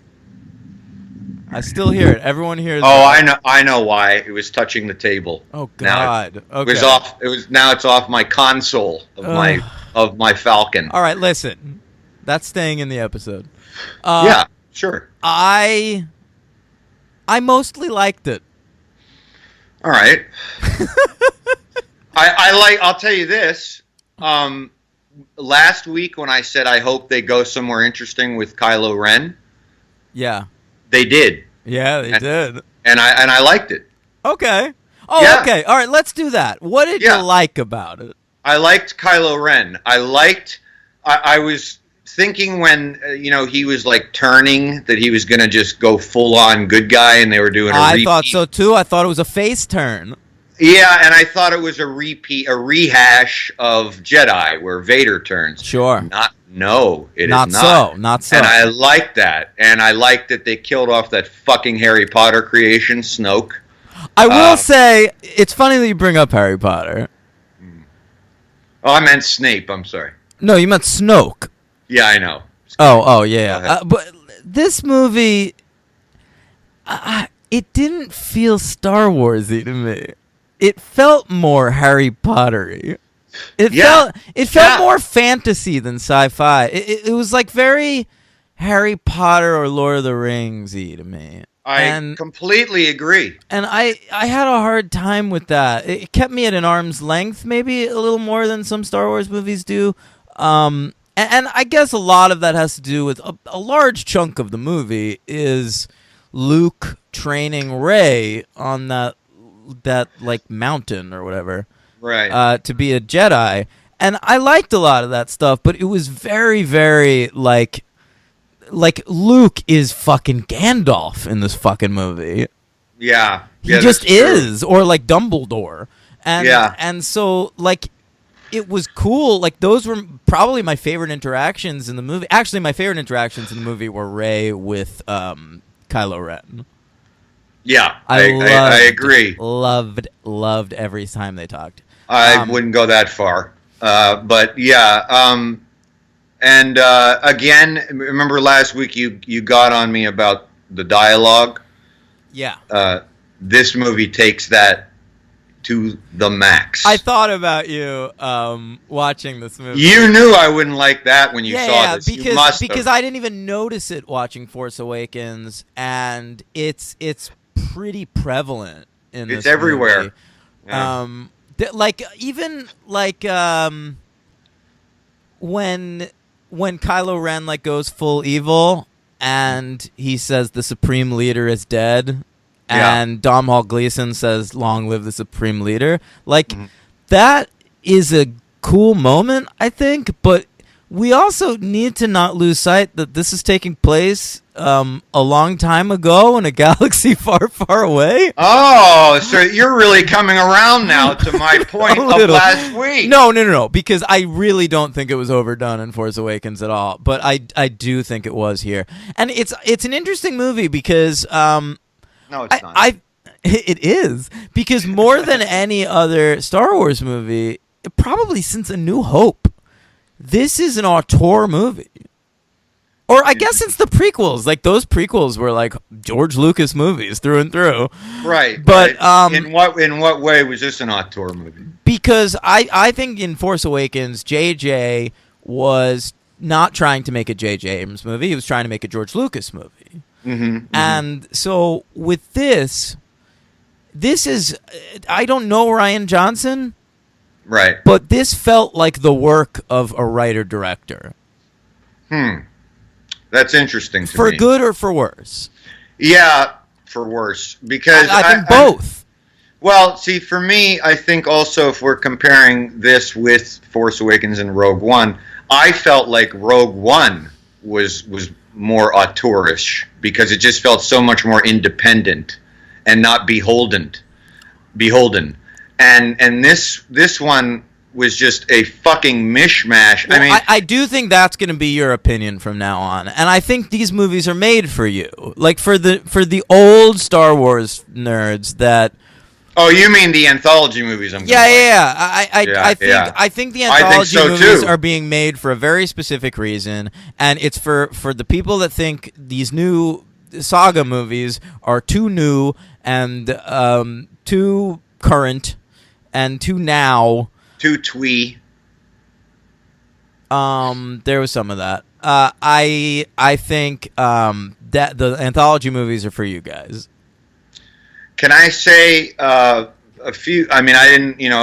I just saw it, so there's not really any notes here. But from memory, I never thought I would see in 40 years of Star Wars watching. I never thought I would hear Luke say, "You can't stop a rebellion with a laser sword." Why not?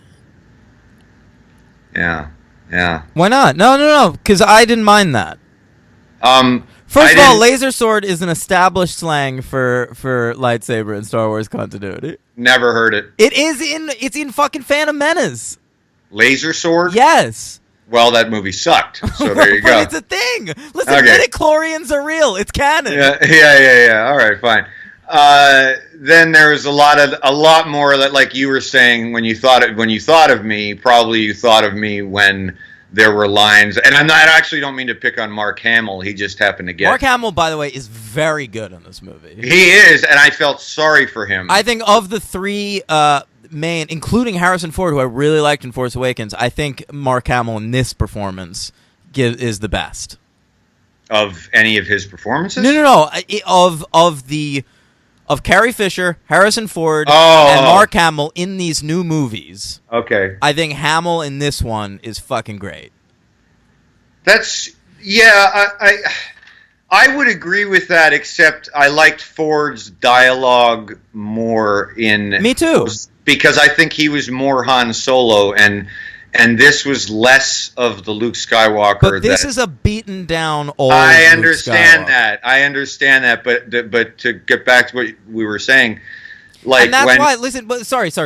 Force Awakens is a nostalgia piece. A nostalgia piece I really like. It's gonna be high in my rankings. Just warning you. I'm aware of that. But Han Solo, even through all he's been through, a divorce and his son turning evil, is basically just Han Solo, but older. He has not grown as a character, which kind of sort of works for Han Solo. I agree. But in this movie, Luke Skywalker has been through a fucking lot that we aren't totally privy to. We're not totally privy to any of it, really. Well, we're given some flashbacks and some, we see Kylo at that point, and he does tell his story to Rey. Right, which is false. What? It's false, the story. He kind of lies, remember? I don't remember. Yeah, he lies because he it's like a distinction between Luke's about to kill him, but Luke actually wasn't going to. Remember that? Yeah.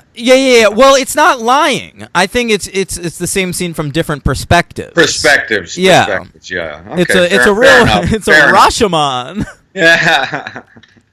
Yeah, but like when Luke asks her, where are you from, that kind of thing, and she says Jakku, she says nowhere, and he says everyone's from somewhere, Okay, and so we're okay there. We're okay there. And then she goes, I'm from Jakku. And then Luke Skywalker.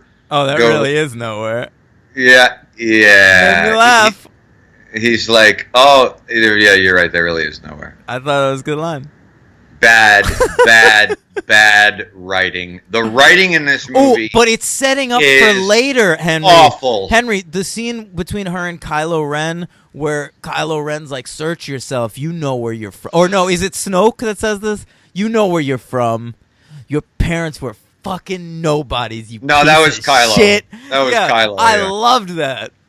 Yeah, that was cool because actually I thought that was like kind of another thing where you think she's going to be the. I mean, at a certain point I figured she was the, half sister of him or some shit like that. But if the movie stays where it's going, I guess she really is.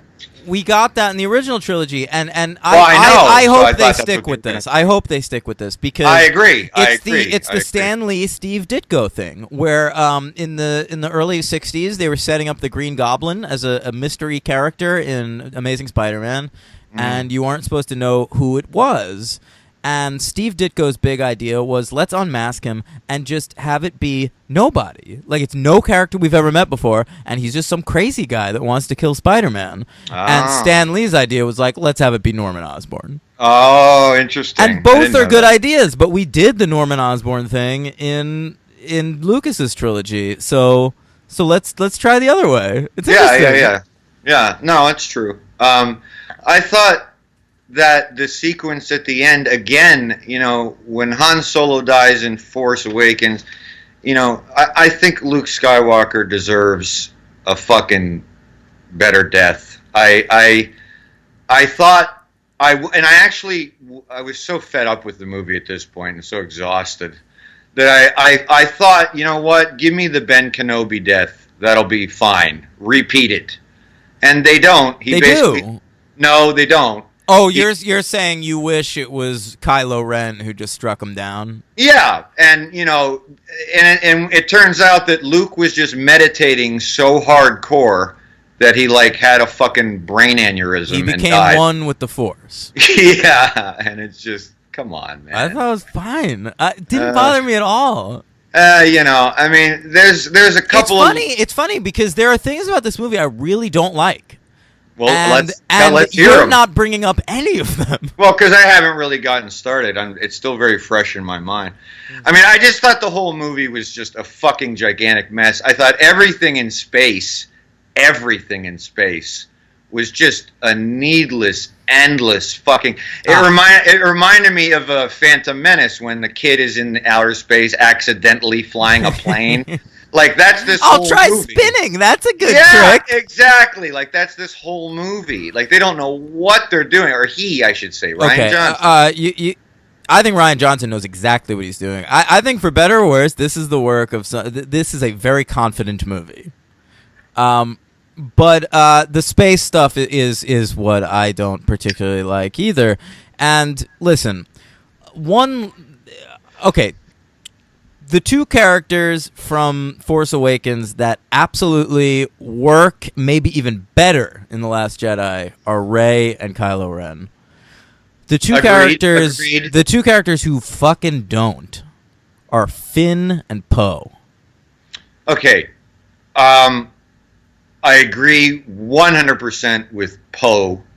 I think Oscar Isaac, it's either him or the role. There's just nothing. I know what it is. There's nothing there. I know what it is. Let me finish. I think Boyega, at least, he's given nothing to do again. But I actually thought his performance was better. Not talking shit about the performances. Okay, just the characters. Yeah. Okay. Yeah. A listener, and I can't find who it is now, clued me into something. What's that? In Force Awakens, when Finn and Poe crash land onto Jakku? Yeah. Apparently, in J.J. Abrams' original script, Poe dies there. That was a good move. And Oscar Isaac convinced him to let him live and show up again at the end of the movie. And so this is classic J.J. Abrams, because J.J. loves to do this, subvert audience expectations. So he is Poe is introduced as basically Han Solo. So all he has to be is a cipher. Right. He's just like the cool, fun rogue, and you're watching the movie, and you're like, oh, cool, this is our new Han Solo. And then, like, 15 minutes into the movie, he dies. Right. That's very interesting. I agree. Now, JJ did this once before. Jack was supposed to die in the first episode of Lost. Mm-hmm. And then he decided he needed Jack as a main character on the show, and he let him live. But that was a decision JJ made. In this, it's a decision he was forced into. And so I think you have to have Poe Dameron die in those first 15 minutes of Force Awakens, or he's not a character at all. I totally agree with you, man. Because he's a character that was ultimately created to die. Right. And so he's still hanging around this movie as an afterthought.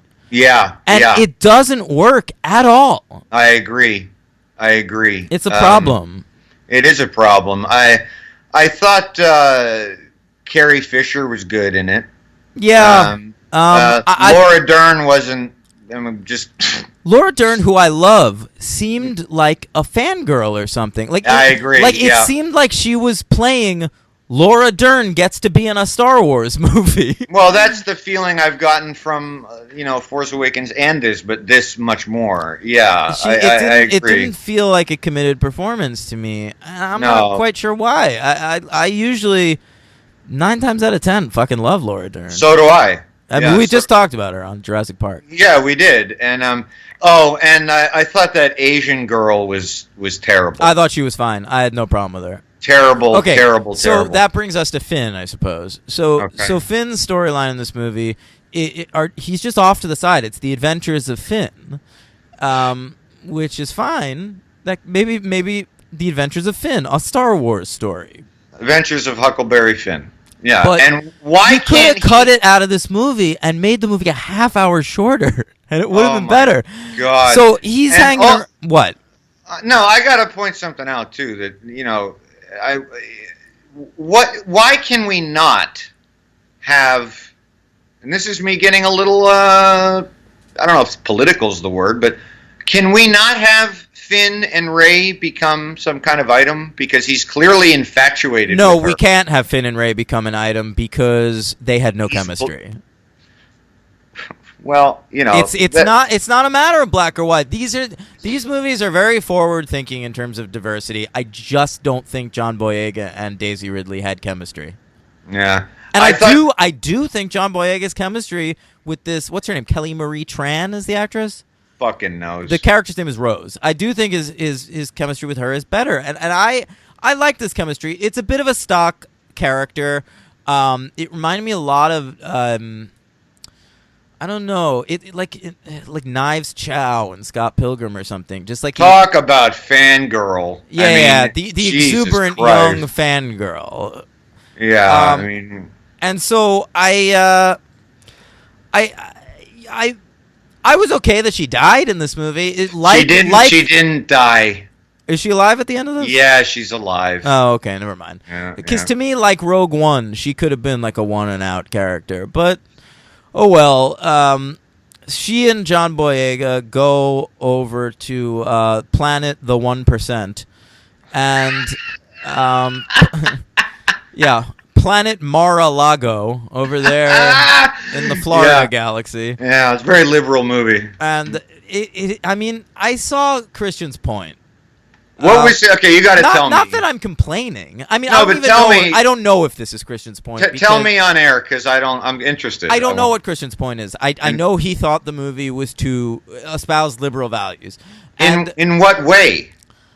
Here's my theory. And I don't totally disagree with it, is Finn becomes an ever-loving commie in this movie. They go to the planet 1%, and he's like, fucking, man, this is awesome. And Rose is like, no, look closer. And you see, like, the rich people acting like assholes and, like, being dicks to their animals and stuff. Okay. And I think what it is it's a movie that blames rich people for being rich, almost. Okay. I don't agree with this. No, I know you're not. No, But that's I that's think probably right. that's what it's Yeah. doing. I do think it gets a little bit preachy at times. Like, I gotta tell you, Rose is absolutely monologuing at Finn a few times in this movie, and you get to see Finn just watch and go, "That does make sense. Rage Against the Machine." And I gotta tell you, man, and I hated this movie, but I mean, I don't understand. Look, it's Chris. Chris is a smart guy. He's a great guy. a lot of his listeners listen to this show, which we appreciate. What's that? A lot of his listeners listen to this show. Yeah, I know. Yeah. Go on. You don't have to put a caveat on it. Don't worry about it. Yeah, no. But I don't understand. I mean, I didn't think about politics one way or the other during this movie. I don't get it. I mean, I think you got to be searching for something if you're watching this movie and that's what you're taking away. I don't understand. I mean, I now that you explained that point to me, like I get it, but it's fucking Star Wars, okay, man. Either way, that section of the movie on that planet I found silly. Yeah, I did too. It was ridiculous. We saw a racetrack on that planet, and I got all pumped, like, "Oh my god, are we gonna have a pod race in this movie?" And it wasn't. Yeah, I don't know what those things are called. They're like llamas or some shit. They were like space alpacas. Yeah, space alpacas. Yeah. I had a thought of another horrible part of this movie, and I can't remember it right now. There's nothing that bad. There's too much. The Finn storyline didn't work for me, and get Poe right out of these movies. But to me, for the most part, this was like a fun middle chapter in a Star Wars franchise. Look, it's no Empire, but it's better than Attack of the Clones by a lot. Yeah, I don't know about that. Yeah, that's my feeling on it. It's just I just felt like it was a completely incoherent mess with no real story at all. It was a little bit like that. It was very episodic, and I think they took great pains to keep the audience on the edge of their seats, like not guessing what's coming next. And I think in that way, it like, in trying to keep the audience off balance, it kept the audience off balance. So like, it was hard to find anything to hang on to in some right. points. Yeah. But I mean, there's shit I dug, man, on that salt planet. That big battle, I was into it. The Rey and Kylo battling together after Kylo kills the Supreme Leader. Yeah, that was alright. That was fucking great, man. And I thought this was a fun movie. It got me excited for Episode 9. I like that J.J. Abrams is directing Episode 9, so we can see what he's gonna do with what Rian Johnson did. And if you don't like Rian Johnson's take on Star Wars, you could just fucking skip his trilogy. Of course you can't, because we'll be covering them for this fucking podcast. Maybe. We will. In May, check out our episode on Solo, a Star Wars story. Yeah, what'll that be? That'll be a bonus, probably, right? Yeah, probably. Yeah. Also, we didn't talk about something just in a funny way. Boy, did they bring back a lot of them CGI little critters. Well, there's a lot of CGI in this movie, way more than Force Awakens. That being said, I guess we should talk about the Porgs. Well, I want one. Henry, the Porgs. I want one. I loved them. I want one. I couldn't get enough of them. I wish there were more Porgs in this movie. More Porgs. More Porgs. Porgs. I didn't even know that's what they were called. They're never called that in the movie. I've just heard that on the internet. Well, it's so funny because I get the impression that of the two of us, you consider me the nerdier Star Wars person, but yet you know all this other shit that I don't know. Twitter. I'm on Twitter, and so like when the new Star Wars movie comes out, people tweet about it. And I will say, people out there are getting a lot better at not spoiling shit. Oh, good. I didn't stay away from Twitter. I didn't mute any words, which you're able to do, and I didn't know anything going into this movie. Okay. Yeah, that's good. Yeah, I was pumped by that. So, yeah. What else you got? Can I talk about something? Sure. It's very weird that J.J. Abrams didn't direct this movie because it's totally lost. The stuff on the island is fucking lost. Oh, that's fine. Okay, I remembered something, but continue. I remembered my point I was going to make about the horrible. Yeah. There's like the whole point of the island in Lost is like there's the black smoke monster and there's Jacob, which represent like good and evil in the world. And then there's all this like fucking ancient material from like the beginning of time because black smoke monster and Jacob are like Cain and Abel or whatever.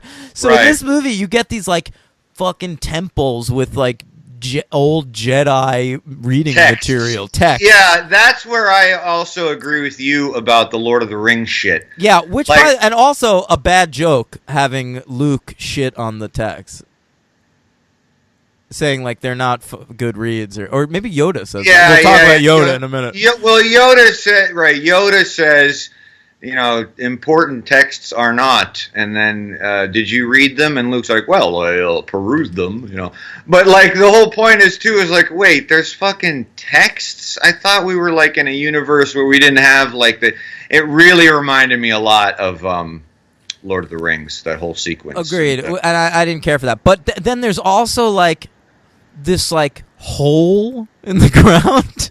Yeah, what was that? Was that the ghost blowjob sequence?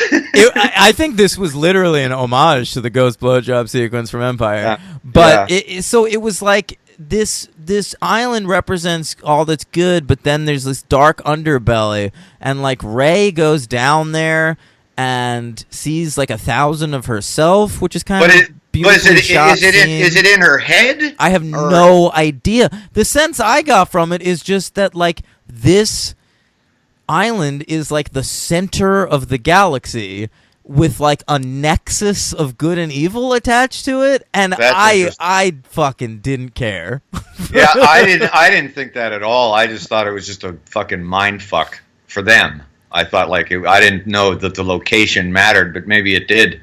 I have no idea. I didn't really care either. I think it was Ryan Johnson just trying to write, and I appreciated it, but it's just too fantasy for me. I don't like fantasy. Like, listeners out there might know, I don't watch Game of Thrones. I don't watch it. Don't like it. Never have. Not my thing either. But you were into it for a while. I was, but I gave up. I realized the folly of my ways. I'm more into sci-fi.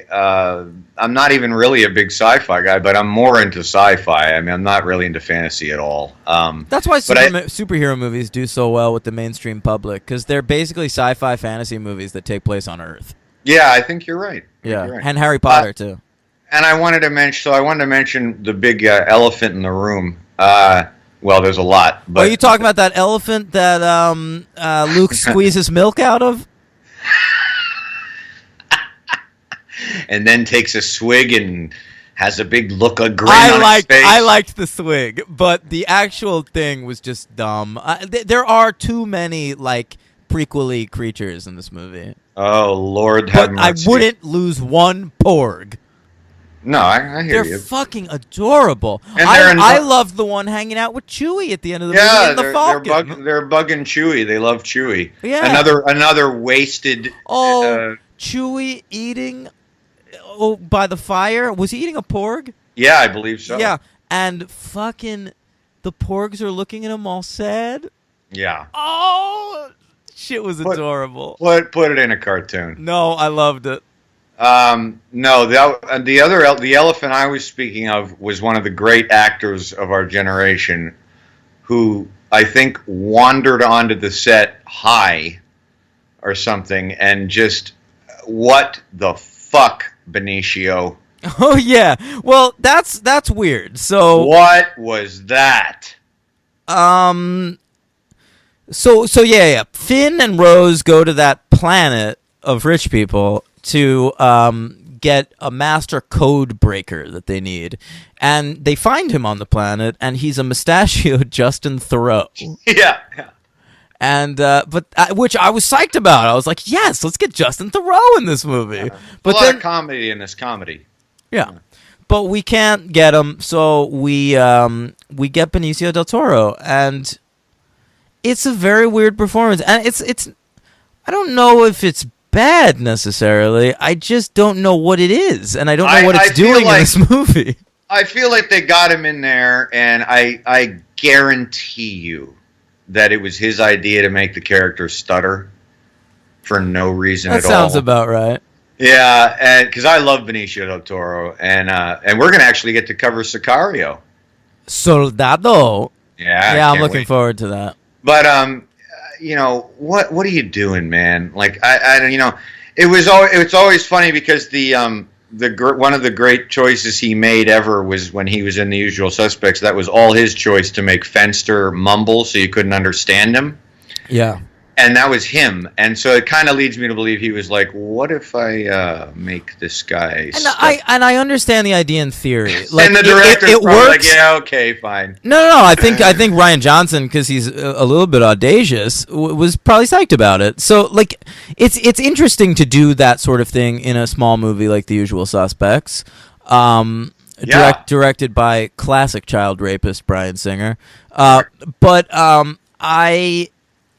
I like the idea of doing that in a Star Wars movie. Like if someone told me that, like, hey, Benicio del Toro is doing his Usual Suspects character in the new Star Wars movie, I'd be like, that's fucking cool. But this was just, it didn't work. No, it did not. Didn't work. No, it didn't. What'd you think of Yoda? Yoda shows up. Yoda shows up in a very strange. For a second, I thought he was like evil Yoda when he's knee slapping and laughing hysterically. I liked that. He's doing sort of like the character he's putting on when Luke first meets him in Empire. That's true, and not all of it's bad. But I feel like you've got Luke and Yoda together for the first time since 1983, and it's just squandered. I disagree. I loved that scene. Yeah, I loved everything about that scene. All right. I don't know. I thought that was fucking perfect. Yeah. Yeah. Wouldn't change a thing. I just felt like almost nothing worked in the movie. I mean, a few things that you mentioned worked that I agreed with, but okay. Do you have anything else to say? No. That's it. I'm good. I think I'm good. I think I've covered it. I mean, it was just a disappointing end. I had almost wanted to tell you before we recorded, let's finish with Rogue One, but that's not possible. So it's okay. If you guys were like, if anyone out there was like clamoring to hear us talk about like a specific thing in The Last Jedi, please tweet at me at Low Stakes Daniel or Pod Franchise, and for sure. I'll mention it to Henry. We'll talk about it on the next show. Yeah, why do you feel like we've left some stones unturned? I don't know. It's just a movie that's currently in theaters that people have very, very strong opinions about. And if we did leave any stones unturned, then we'd like to turn them. Yeah, or lift them with the Force. Yeah. Oh, there is a sequence of lifting stones. That was neat. That was cool. Yeah. Also, keeping with the good and evil theme of this movie, I thought it was kind of an interesting choice to have it on that like salt planet at the end, because then anytime someone touched the salt, it would turn red. Yeah, that was kind of neat. And so it was like it was a nice little visual and thematic reference. Okay. Whatever. So Star Wars The Last Jedi, the latest Star Wars movie. You're only waiting 5 months for another one. That's true. What do you give it? I'm giving it 2. Okay. I was worried you were going to go 1. No, I'm giving it 2 because 1 was reserved for, well, we're going to do the rankings. But I'm giving it 2 stars. Adam Driver is my clear MVP. Okay. Yeah, you know what? Mine too.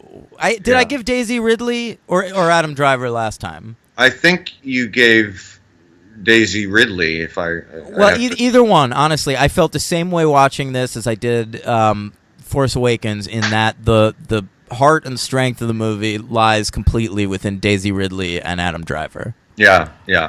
My LVP looking is buff with no shirt. Yeah, which she had to comment on, of course. The whole audience laughed. He did have to comment. Do you mind putting on a shirt? Oh, because she found him sexy.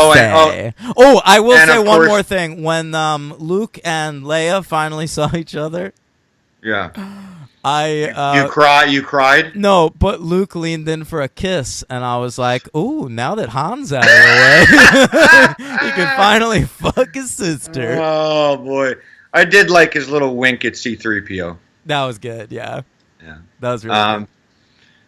And when he sees R2 for the first time in the Falcon, that was nice. Yeah, it wasn't overdone. No, like most of this movie, like a steak that was cooked 4 times over. Hey, I didn't say my grade, did I?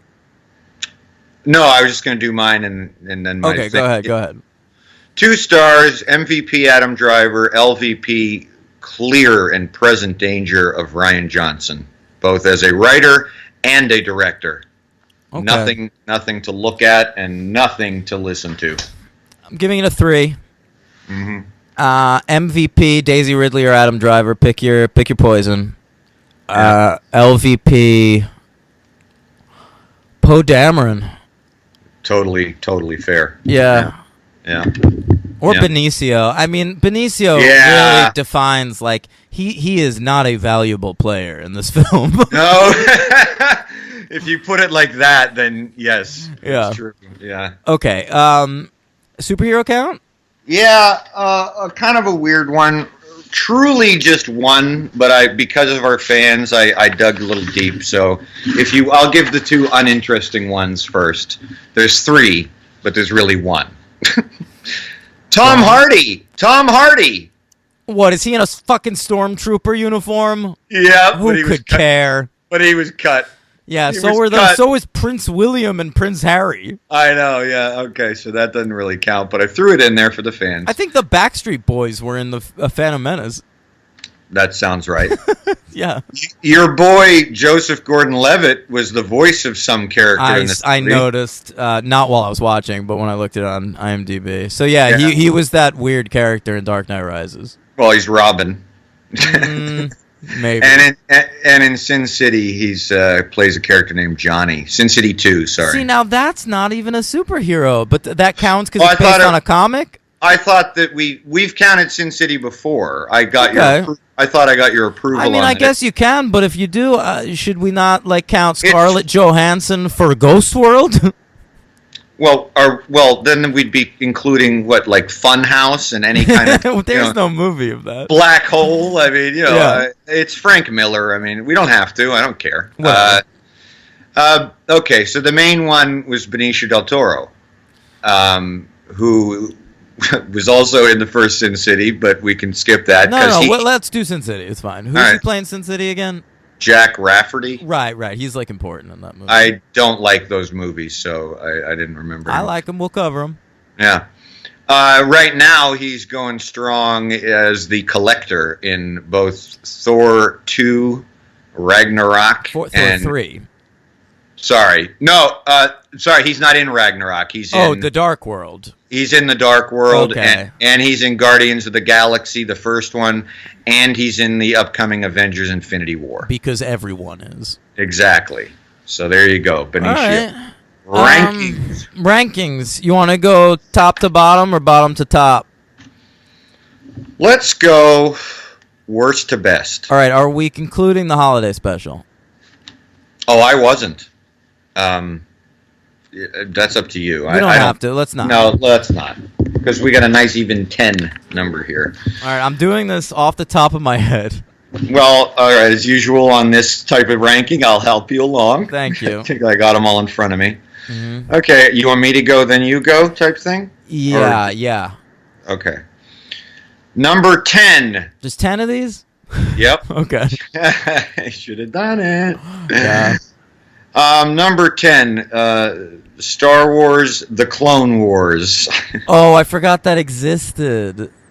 I'll also go with Star Wars: The Clone Wars. All right. Number 9, Star Wars: The Phantom Menace. My number 9 is Star Wars Episode 2: Attack of the Clones. That is my number 8. My number 8 is Star Wars Episode 1: The Phantom Menace. All right, so we're pretty much on the same page. Uh-huh. Number 7 is Star Wars: The Last Jedi. My number 7 is... Oh, you're going to hate me. I know what you're going to say, and it's absolutely outrageous. It's outrageous, but, go ahead. My number 7 is Return of the Jedi.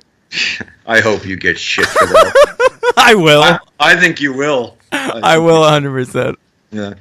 My number 6 is Star Wars: The Force Awakens.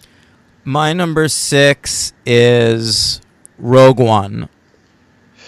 Jesus. My number 5, the top 5 Star Wars movies. Number 5 is Star Wars: Revenge of the Sith. My number 5 is the Last Jedi.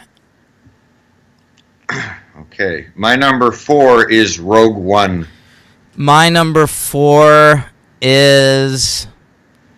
my number 4 is The Revenge of the Sith, Star Wars Episode 3. Okay. My number 3 is Return of the Jedi. My number 3 is Star Wars The Force Awakens. My number 2 is Star Wars: A New Hope. My number 2 is Star Wars A New Hope. And the number 1 and best Star Wars movie of all time for both of us is The Empire Strikes Back. Correct, yeah. Yeah, so... yeah, we differed. Big time. Yeah. Your rankings were, I dare I say, shocking. I don't know. Yeah, you barely. I was. You know what I think. But you know what? That says a lot to the Star Wars franchise. I was getting real sick of it for a while there while we were covering them. But that means that I like 7 of these movies quite a bit. But it also means you like The Last Jedi better than Return of the Jedi. Yeah. And you like The Force Awakens better than Rogue One. I do. Yeah. Yeah. That's pretty massive. Yeah, I mean, look, Return of the Jedi is basically as good as Last Jedi, but the Porgs are better than the Ewoks.